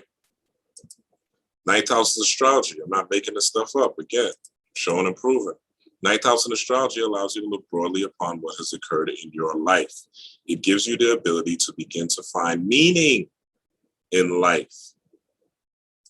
Again, let's go with it again. The 9th house, the number 9, also means to born or to give birth. 9 months of pregnancy, right? In astrology, allows you to look broadly upon what has occurred in your life. This is what you're doing this month. What has occurred? What's going on? Look back at this year, 2020, 2021. What's happened? What happened in your life? Who did you meet? Who did you break up with? What job did you take? What job did you leave? What business did you start? What business failed? Get a piece of paper. Take some inventory. Put on some jazz, classical. You need some music. Turn the TV off, put the phone down, put it on Do Not Disturb. Okay? And take a look, because we're preparing for the winter solstice. And by the winter solstice, it's kind of too late. It's better luck next year. After the winter solstice, like better luck next year. You got to go through the new cycles. Okay? Because the real new year is Aries season. But the real happy new year is the winter solstice. Okay, we'll get into that another time. But ninth house again, broadly upon what had occurred in your life, the ability to begin to find meaning in your life, purpose, okay, and recover your life's purpose. There's only so long you're going to be able to finesse niggas, honey. That ass is going to sag, titties is going to sag, the good looks is going to go away. There's only so long you're going to be able to fuck women and get whatever you want out of them. Eventually that dick ain't going to get hard like it used to. You're not going to be as muscular. You're not going to have your handsome features. You're going to be an old man, right? And by then it's too late because you don't have the vitality that you have now. So what is your life's purpose? You can't just be leeching off people. You know what I'm saying? And it can't be you. It can't be you just leeching off people and trying to use people and calling it and using it under the guise of help. I need help. I need the government to do this. Why don't the government do this? Why won't people wake up? This ain't the season for that. There's a season to enact your own justice. For you to put yourself on the scale of justice. Whenever you're dealing with justice, you're also dealing with my eye. So you're dealing with the heart being as light as a feather. What is it that makes your heart light as a feather? Kemetic, and the Kemetic deities, that's me. That's me. That's in my blood. I feel it. It makes my soul vibrate. Some of you is Native American music. Some of you is Spanish deities. Some of you is working with Yoruba. Some of you is leukemia. Whatever it is that, some of you, hey, it's going to be Jesus. I don't knock it. That's your thing. It makes you a better person. But what is it though? But you got to be real about it. Like, you want to go Jesus, you better go pray a warrior. You know what I'm saying? You better go Reverend Ike with it. You know what I'm saying? Don't be sitting here talking about I'm a Christian. And you got no type of discipline and no type of the only real ritual you got is going to church on Sunday and listening to somebody else tell you what to do and interpret a scripture that you could literally read on your own and make your own interpretation. Just because you want to get a high. Because that's really what going to church is. You're getting a high. The choir is playing, the tambourine is going, the organ is playing, the preacher is speaking in tones like this. And when you come to the Lord and Jesus comes to save you, and he's going to take away all your pain, brothers, all your mysteries and everything that's going wrong for you. And he's going to take down the devil, brothers and sisters. All that shit is entertaining and soul stirring. Once you leave that motherfucker and the high goes away and it wears off, you go back to your regular life. And you ain't reading no scripture, you ain't studying no scripture, you're not engaged. The Bible is a powerful book of magic if you know how to use it. The Bible has a ton of wisdom. Proverbs and Ecclesiastes are lit. If you tapped into that. But if you're just using it as a way to, shoot an arrow and kill your mother, back to the Ochosi story, right? Using the shooting the arrow because you want to get revenge. You want to talk down on Christians, you want to talk down on Muslims because you got some occult knowledge. Nigga, who is you? You pee the same way everybody else pee. You shit the same. You sit down and shit just like everybody else. Just like monkeys, dogs, and men and women. Like you ain't no, you know what I'm saying? This is an avatar, my nigga. And yeah, you want to look good in the avatar. You want to take care of the avatar. But at the end of the day, don't forget that this is an avatar. You know what I'm saying? Don't shoot your own mother with the arrow. You know what I'm saying? So you want to find meaning, again, in your life's purpose. That's what this is about. The ninth house relates directly to philosophy and religion. The word religion needs to tie back. Tying back is to tie back into source, tie back into your inner self, what you call your subconscious mind. You call the Akashic records. You could call it your inner womb. You could call it the mind, right? Whatever, all those things work. Whatever's hidden, the occult, right? Whatever you see that's hidden. The parasympathetic nervous system, if you want to go scientific, for you science nerds, right? The unseen. That's what religion really is. It's supposed to tie you back into your inner self so you could know thyself and know what you're here for. You'll know what your purpose is and know what really makes you happy and puts you at peace. So philosophy and religion, that's what this month is about. If you're following your purpose, there's going to be some God force that's driving you to that. And it's to help the world in some way, even if you're the best toilet roll maker, right? We all need to wipe our ass. If you're the best motherfucking, I don't know, weed grower, we all need to smoke a joint every now and then. You're the best wine maker. We all need to drink every now and then, you know? So therefore, what's your purpose? How is it and how can it help? And really, anyone who's successful in business, they're helping other people, right? Amazon helps people because you get your shit in 2 days and less. Amazon helps people, you don't have to get a book from the library. You can order your own book, get it relatively quickly. It comes right to your doorstep. Netflix, they started off where you could get a movie, which was in a CD form, for those of you who don't remember, right? You could get a Netflix, you could get your CD would come straight to your home. And you could pop it in your DVD player. Before that, you had to go to Blockbuster or go to a rental place to get a DVD or a VHS, right? But Netflix made it easier by sending you the DVD to your home. And hence, they made it easy as well, because then they started putting them on TV. Netflix is one of the first most popular streaming services because they had the movies where you could stream on TV. You didn't have to go to Blockbuster. So they revolutionized the game. So they're helping people. Now, again, you could do all that, follow your purpose, but again, you could still kill your mother. You could still kill your yemaya. You could still kill your spirit, right? You could, so to unquote, sell your soul. That's what that is. So it leads you, this is the ninth house, Sagittarius. It leads you to examine the age-old question of why we exist, all right? Get a birth chart done, all right? Jupiter in your birth chart, all right? Let's blow this up a little bit, all right? So Jupiter is the largest planet in the solar system. I just told you that. It's associated with the principle of expansion. The placement of Jupiter in a birth chart shows where and how you expand your life.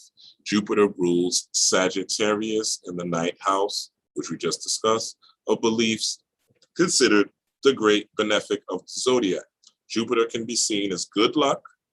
So when you're following your purpose, good luck, that's when luck comes, all right? When you're lucky, it's usually a person that's following their purpose. Usually the purpose that's person that is on, quote unquote, their grind, living life according to what their spiritual calling is, living life according to what their calling is, living life according to what they are passionate about. Some people are passionate about sex. If you're passionate about sex like that, then maybe you need to be a sex worker. But, you know, your sex work has to help someone. You know, it's not just sex work. So you can help yourself to as many, you know, penises and vaginas you can. Right? That's shooting the arrow and killing your mother. And it's going back to the story of Ochosi. All right.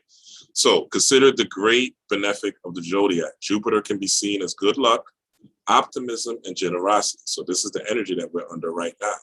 You know, people are with their family, people with their friends, people are going to be hanging out tonight, partying, right? People are in different cities. It's post Corona. It's going to be a little turned up this weekend, all right? I'm going to be turned in because I got some things. I got some Jupiter things I'm putting into place right now. You know what I'm saying? So I'm going to be focusing on that. But, you know, those of you who are family, no knocking, you know, no, nothing. That's, you know, honestly, it would be cooler if I was with family and able to hang out with them, but that's just not my reality. So as an alchemist, I transform the negative into a positive. Boom. All right. So good luck, optimism, and generosity. Alternatively, Jupiter can be linked to overconfidence. Okay. You saw in the story of Ochosi again, seeing he had to get revenge, thinking he was the man, not realizing that you're just God in a meat suit right now. You know, be easy, fam.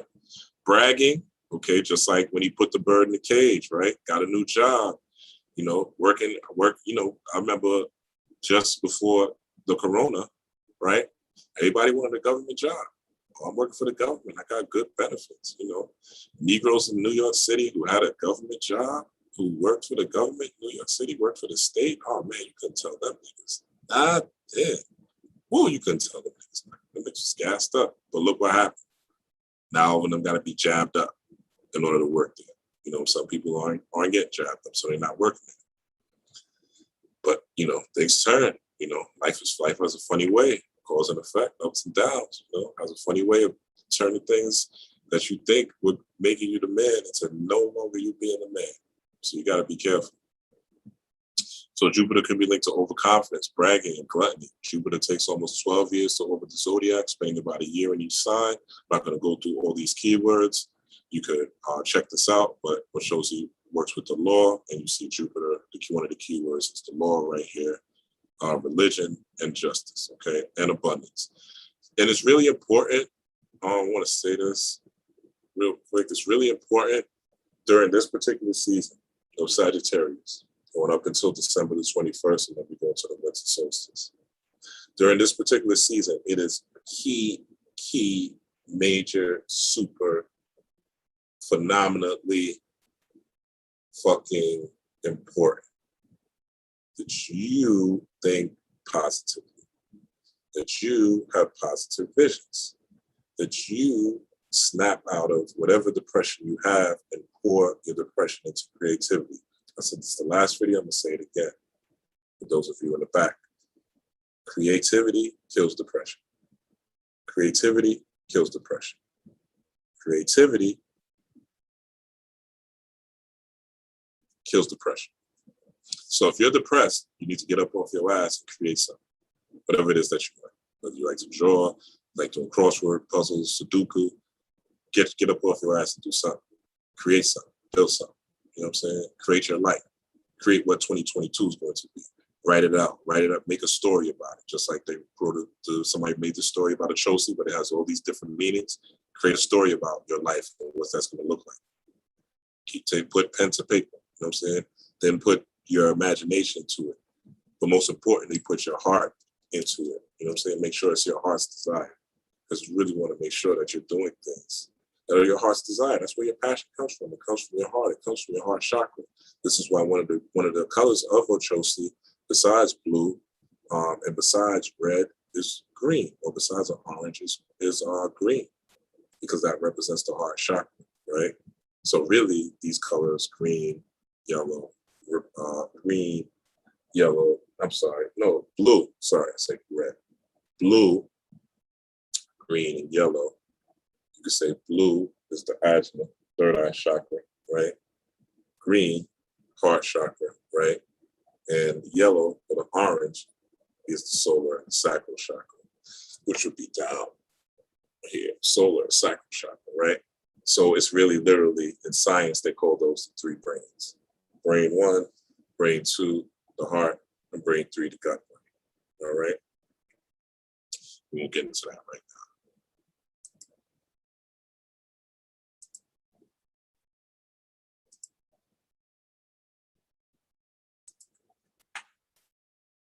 Let's see what y'all talking about in the chat.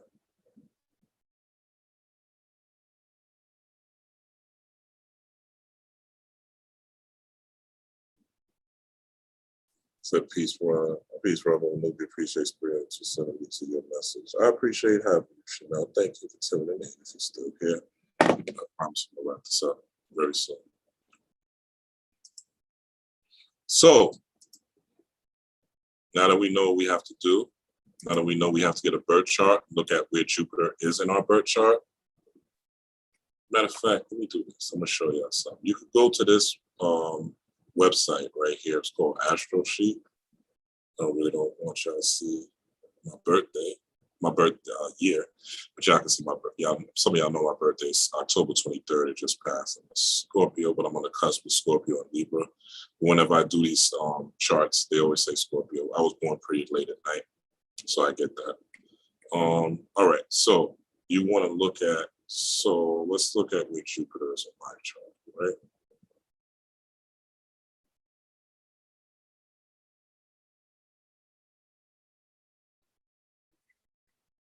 Hold on.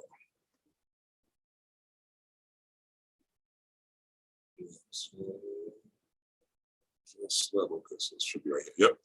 Jupiter. All right. So my Jupiter is in Aries. I'm just giving you an example. You could go to this website, horoscope.astroseek.com. This is totally free. You can pull up your birth chart. If you want to go more in depth, you could book a reading with me and we'll go through your chart in depth. I'll show you your mother influence, your fatherly influence, where your magic is tied into, etc. But we're dealing with just your Jupiter and your abundance right now. So it says Jupiter symbolizes growth, expansion, laws, faith, blah, blah, blah. We just went over that. So it says Jupiter in Aries. So this is me. I'm being fucking vulnerable, showing y'all this. People with Jupiter in Aries have this enthusiasm and trust as a child. I think if you know me, you'll see this childlike element in me, if you know me personally. And this is why they may get far in life. However, they should be careful that their natural eagerness does not turn into arrogance or generosity into extravagance. Definitely things that I have to worry about. I could be very shopper, do a lot of shopping for things and stuff like that. And there's times where I could be very arrogant, where I could become a know-it-all, which I know, you know what I'm saying? Their faith rests in the principle that life will take care of those who live it. And that is a fact. That is how I feel. For them, spontaneous trust is the most positive way of being. They believe that when things do not go according to their plan, they should keep in mind that there is much ahead of them and that life reserves of possibilities and experiences are inexhaustible. Okay? So, if you know me and you know where I'm at now, my state of mind, I don't really worry about like money anymore, to be honest. I really don't, not only because I have vehicles to make money with my readings and counseling and things like that, but, and my job, my secular job. But even if those things crumbled, there's always somehow, some way, magically, that something happens, something good happens. Like I have so many stories where just something good happens, and it's like, like luck, quote unquote luck, And not all these times I've been on purpose or on task, but I'm pretty optimistic. And when I'm not optimistic, that's when shit doesn't go my way. When I haven't been optimistic and been in my negative bag, that's when I've lost time. That's when I've lost years being negative of growth and expansion and things like that. Just not feeling this way. All right. So people with Jupiter and Aries often become leaders. I definitely am a leader. I'm not a sheep at all. So I'm definitely not a sheep. I ain't following nobody. I ain't doing what nobody says. And if you want to identify the sheep in your family to identify if you're a sheep, just check your response to 2020's Coronal events. And I'll tell you if you're a sheep or not, or if you're a leader. Everybody can't be a leader. Some people have to be followers. There's nothing wrong with that. You know what I'm saying? Nothing wrong with that. We all follow people at some point. I work for somebody, so I'm definitely following someone's orders. You know what I'm saying? But it doesn't mean in my space where I am, I don't lead as well, right? And I've been in management several times. So this all makes sense, right? It's for me. So it says Jupiter protects activities. Their children are usually males. I don't know about that. I got 2 girls, but it says usually, so I'll allow it, all right? So it says Jupiter in 11th house, just as a planet, will play an important role in fulfilling dreams and achieving goals. It's also true for friends, etc., and their ability to play in big projects. Their success is usually the result of their friends' support. Politicians also often have Jupiter in their 11th house. All right, so Jupiter is in my 11th house. So it kind of gives me an idea, right, of what I need to do. I need to be in like management positions. I need to be in leadership positions. I need to do things that break the mold. I need to do things that are not typical of what everybody expects. I need to do things that may be shocking and maybe out of the box, right? So this gives me an idea of ways that I need to move through life. So it's not necessarily saying, okay, become a politician, but it's giving me an indicator of how I can expand and how I can grow. And furthermore, as a bonus, you want to also go into your Saturn, because your Saturn will tell you a little bit more detail, okay? I'm not going to go into this. My Saturn's in Leo. Won't go into that, but again, you get the picture, hopefully. And let's look at just some of how Ochosi has come out, how justice has played. So this was a day ago, all right? We went into Sagittarius season on Monday, the 21st. So yesterday, Tuesday, $26 million would award to Charlottesville people for the Unite the Right, right? There was a Nazi organizers. This was basically not. They organized, I believe it was like a Black Lives Matter organization, some type of thing like that. But basically, they were at a rally fighting police brutality. Like, I guess that always, that's what it always is, right? Nobody rallies for children or anything for child safety, but everybody rallies against things that they see on TV. But that's another story for another day. So this was justice, right? They got 26 mil. I'm sure they feel like they got their justice. All right. And like I said, the universe is going to work. That Kyle Rittenhouse thing was a ritual, big time ritual. That wasn't even, I don't even think that was real. Like, I think Kyle Rittenhouse was placed in Kenosha. Matter of fact, I'm pretty sure Kyle Rittenhouse was placed in Kenosha. You don't know who Kyle Rittenhouse is. He's the kid that was walking through Kenosha, Wisconsin with the AR-15. And I believe it was last Friday, if I'm not mistaken. He got off on all charges, right? He killed 3 people. They were all Caucasian, but melanated people, so-called Black people, made it their issue because that's what Black people love trauma. We've been trained to love trauma. We've been trained to keep our birds in the cage and be passionate about other people's trauma so that, they could cook our food. They could cook our birds and cook our passions and dress it up and use it for their benefit. See how this story is so applicable this season. But anyway, so this is, and I do remember this actually. This is I remember this guy running into just a whole mob of people that were protesting, and he killed this girl, Heather Heyer. So I remember reading about that. I didn't read this before I started talking to you. All right. So I'm showing you how this all ties into the occult, magic, and shit. I'm trying not to make it corny. I'm trying to make it practical. So another Ahmaud Arbery, okay? Shout out to the family of Ahmaud Arbery, 3 men were found guilty, okay? Now, we don't know what the sentence is going to be, right? And again, honestly, this ain't my business. This ain't your business, really, either. This has nothing to do with your purpose. If they went to jail, if they didn't go to jail, it does not change your purpose. It does not change the direction of your family. Even if Kyle Rittenhouse didn't go free, how does that affect you and your family? How does that affect you and your purpose? So a lot of times, these things that we call everything else a distraction, but these were the real distractions. And the reason you tie yourself into it is because these people look like you, but there are people that look like you who will kill you and take a selfie next to your body. Facts. And record it live on Facebook. So you better stop thinking all these skin folks are your kin folks. Yeah, it looks bad. And if you're called to be an activist and you're called to do this type of work, then do it. But being on Twitter, being on Instagram, and being on Facebook, that ain't no activism. And sharing the story so you can stress everybody else out ain't no activism either. All right, you're just addicted to trauma, and you just addicted to trauma bonding, and you got to realize that. And it's harsh. I had to realize that myself. You know what I'm saying? It took me to get a hard kick in my mental ass to realize, like, damn, there's some bad shit happening to melanated people all the time. And I'm constantly stressed out. I'm constantly depressed. My energy is constantly weakened. Like, how long am I going to keep listening to this? How long am I going to keep buying into this? How long am I going to keep feeling like a victim? How long am I going to engage in feeling sorry for myself because I was born here when I know I'm beautiful, melanated, strong, powerful, great, abundant, intelligent, motherfucking man with a purpose and a goal and a family to guide. So these be the distractions, even if they didn't get found guilty. Even if they didn't get found guilty. And you don't see people doing the codes on this. But Kyle Rittenhouse, they had a lot of decodes and this, but you don't see, people don't be decoding this shit. People don't be decoding how it happened. Why? Because people like to hear about misery. Misery loves company. People like to hear about what negative happened.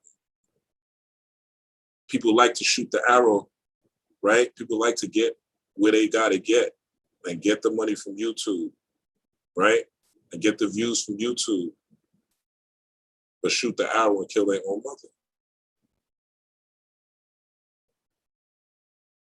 Kill their own solutions, kill their own flow, kill their own emotional vibe, just to make the point of it being a conspiracy or something being a conspiracy.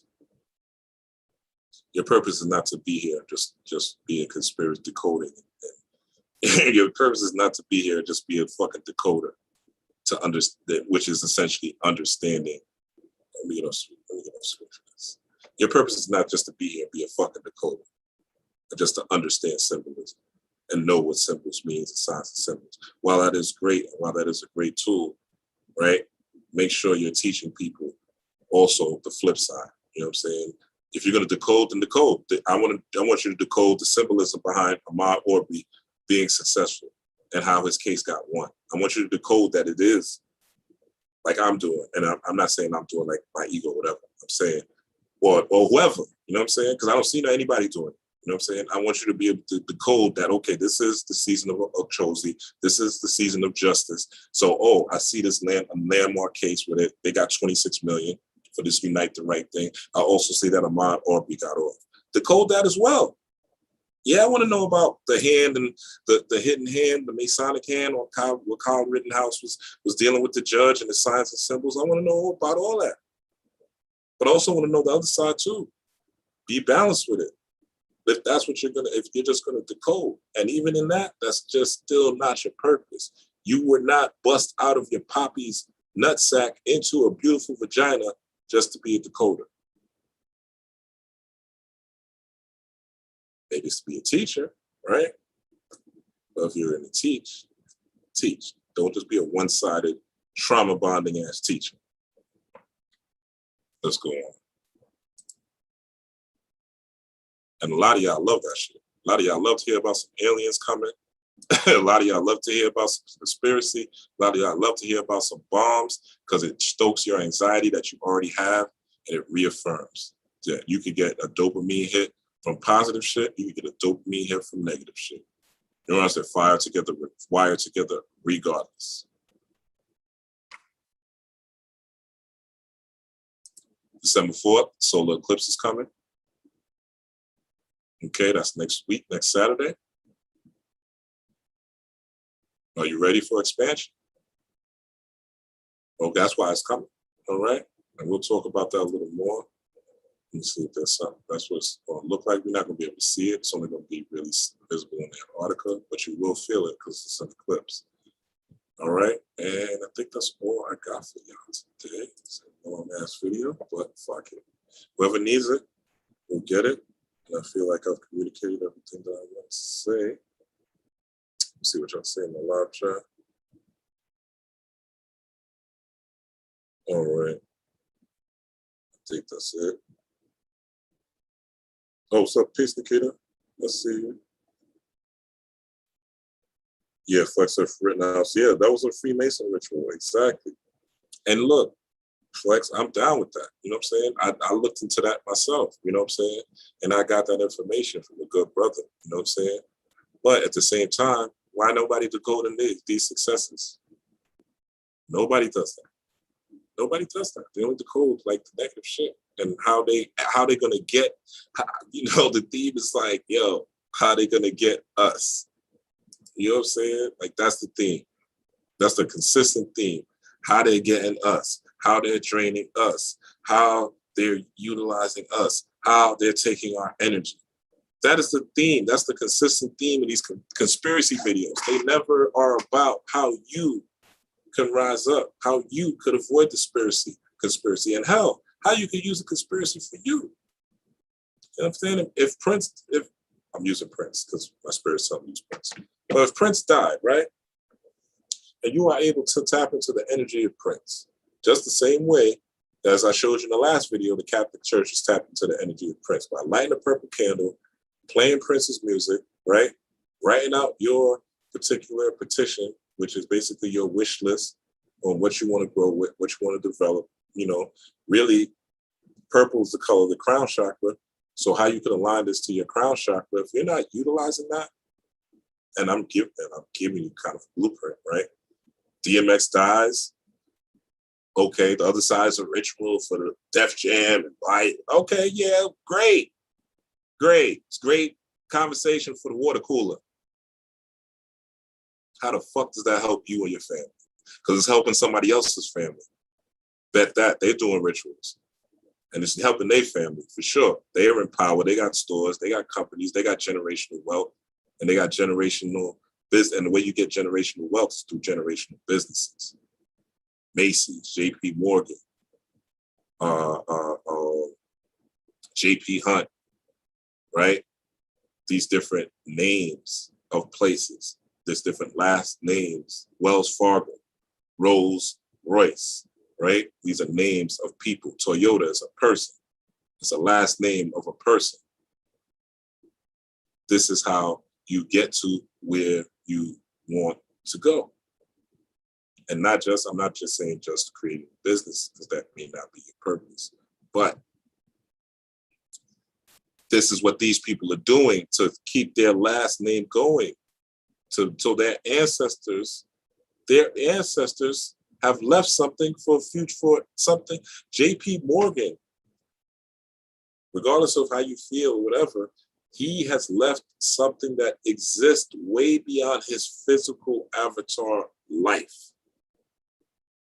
And you can say he got it by crookedness and all that. You can say he did it through rituals and all that. The universe doesn't care. The universe just says, okay, is this the formula? And if this is the formula, then okay, you go according to the formula and the formula is going to work. That's why the whole Washington, D.C. looks like Kemet. From the White House on. There was in Kemet, there was something called the White Brick House, where people would go into, anyway, I ain't going into it. But you have to realize that you being here is more about knowing the next bad thing that the white man is going to do, or knowing the next bad thing that the white person is doing, or that white people are doing. The next bad thing that's going to happen. Because guess what? You really don't know. Ain't nobody on this motherfucker told you Corona was coming. That shit just hit you like a smack in the face. If you wasn't ready, you wasn't ready. You was gonna be masked up. You was waiting for the jab. You was locked in your house. You never went outside. I know it. I've seen some of y'all. I got the tape. Still on social media. This is not to knock anybody. You know what I'm saying? What I'm saying is that when shit hits the fan, you really ain't gonna know. Ain't no YouTuber gonna really tell you. And all the codes in the world ain't really gonna tell you. Unless it's a decode on how it's going to benefit you and your family and how you can transmute and utilize that energy for yourself. The same way DMX died, yeah, get you know what I'm saying? Have some dog stuff around, you know what I'm saying? Get you a bone, you know what I'm saying? A little rubber bone or something, put it on your altar, you know what I'm saying? And again, be careful, if you call DMX, you might start fucking doing drugs, smoking, you know what I'm saying? Smoking bad Newports. You know, you got to be careful. Ask for the aspect. If you are a musician, you know, you might want to ask for that wisdom on how to get into the music industry, how to become successful in the music industry. Add to your flow if you're a rapper, right? This is how I would do it. You know what I'm saying? I didn't do any work with DMX because as character, there was nothing really that I felt that I needed. You know what I'm saying? But I'm saying that if this is what you want to do and you want to talk about how all these people are vamping your energy. This is Sagittarius season, man. We about hitting that arrow, hitting that arching, you know what I'm saying? That arrow towards our goals and our purpose, man. This ain't, you know what I'm saying? Finding out the conspiracy. The conspiracy is out there. You ain't gonna be prepared for it. If a comet comes and hits the planet, you ain't gonna know, I promise you. So your best bet is to be living your best life and living in the now.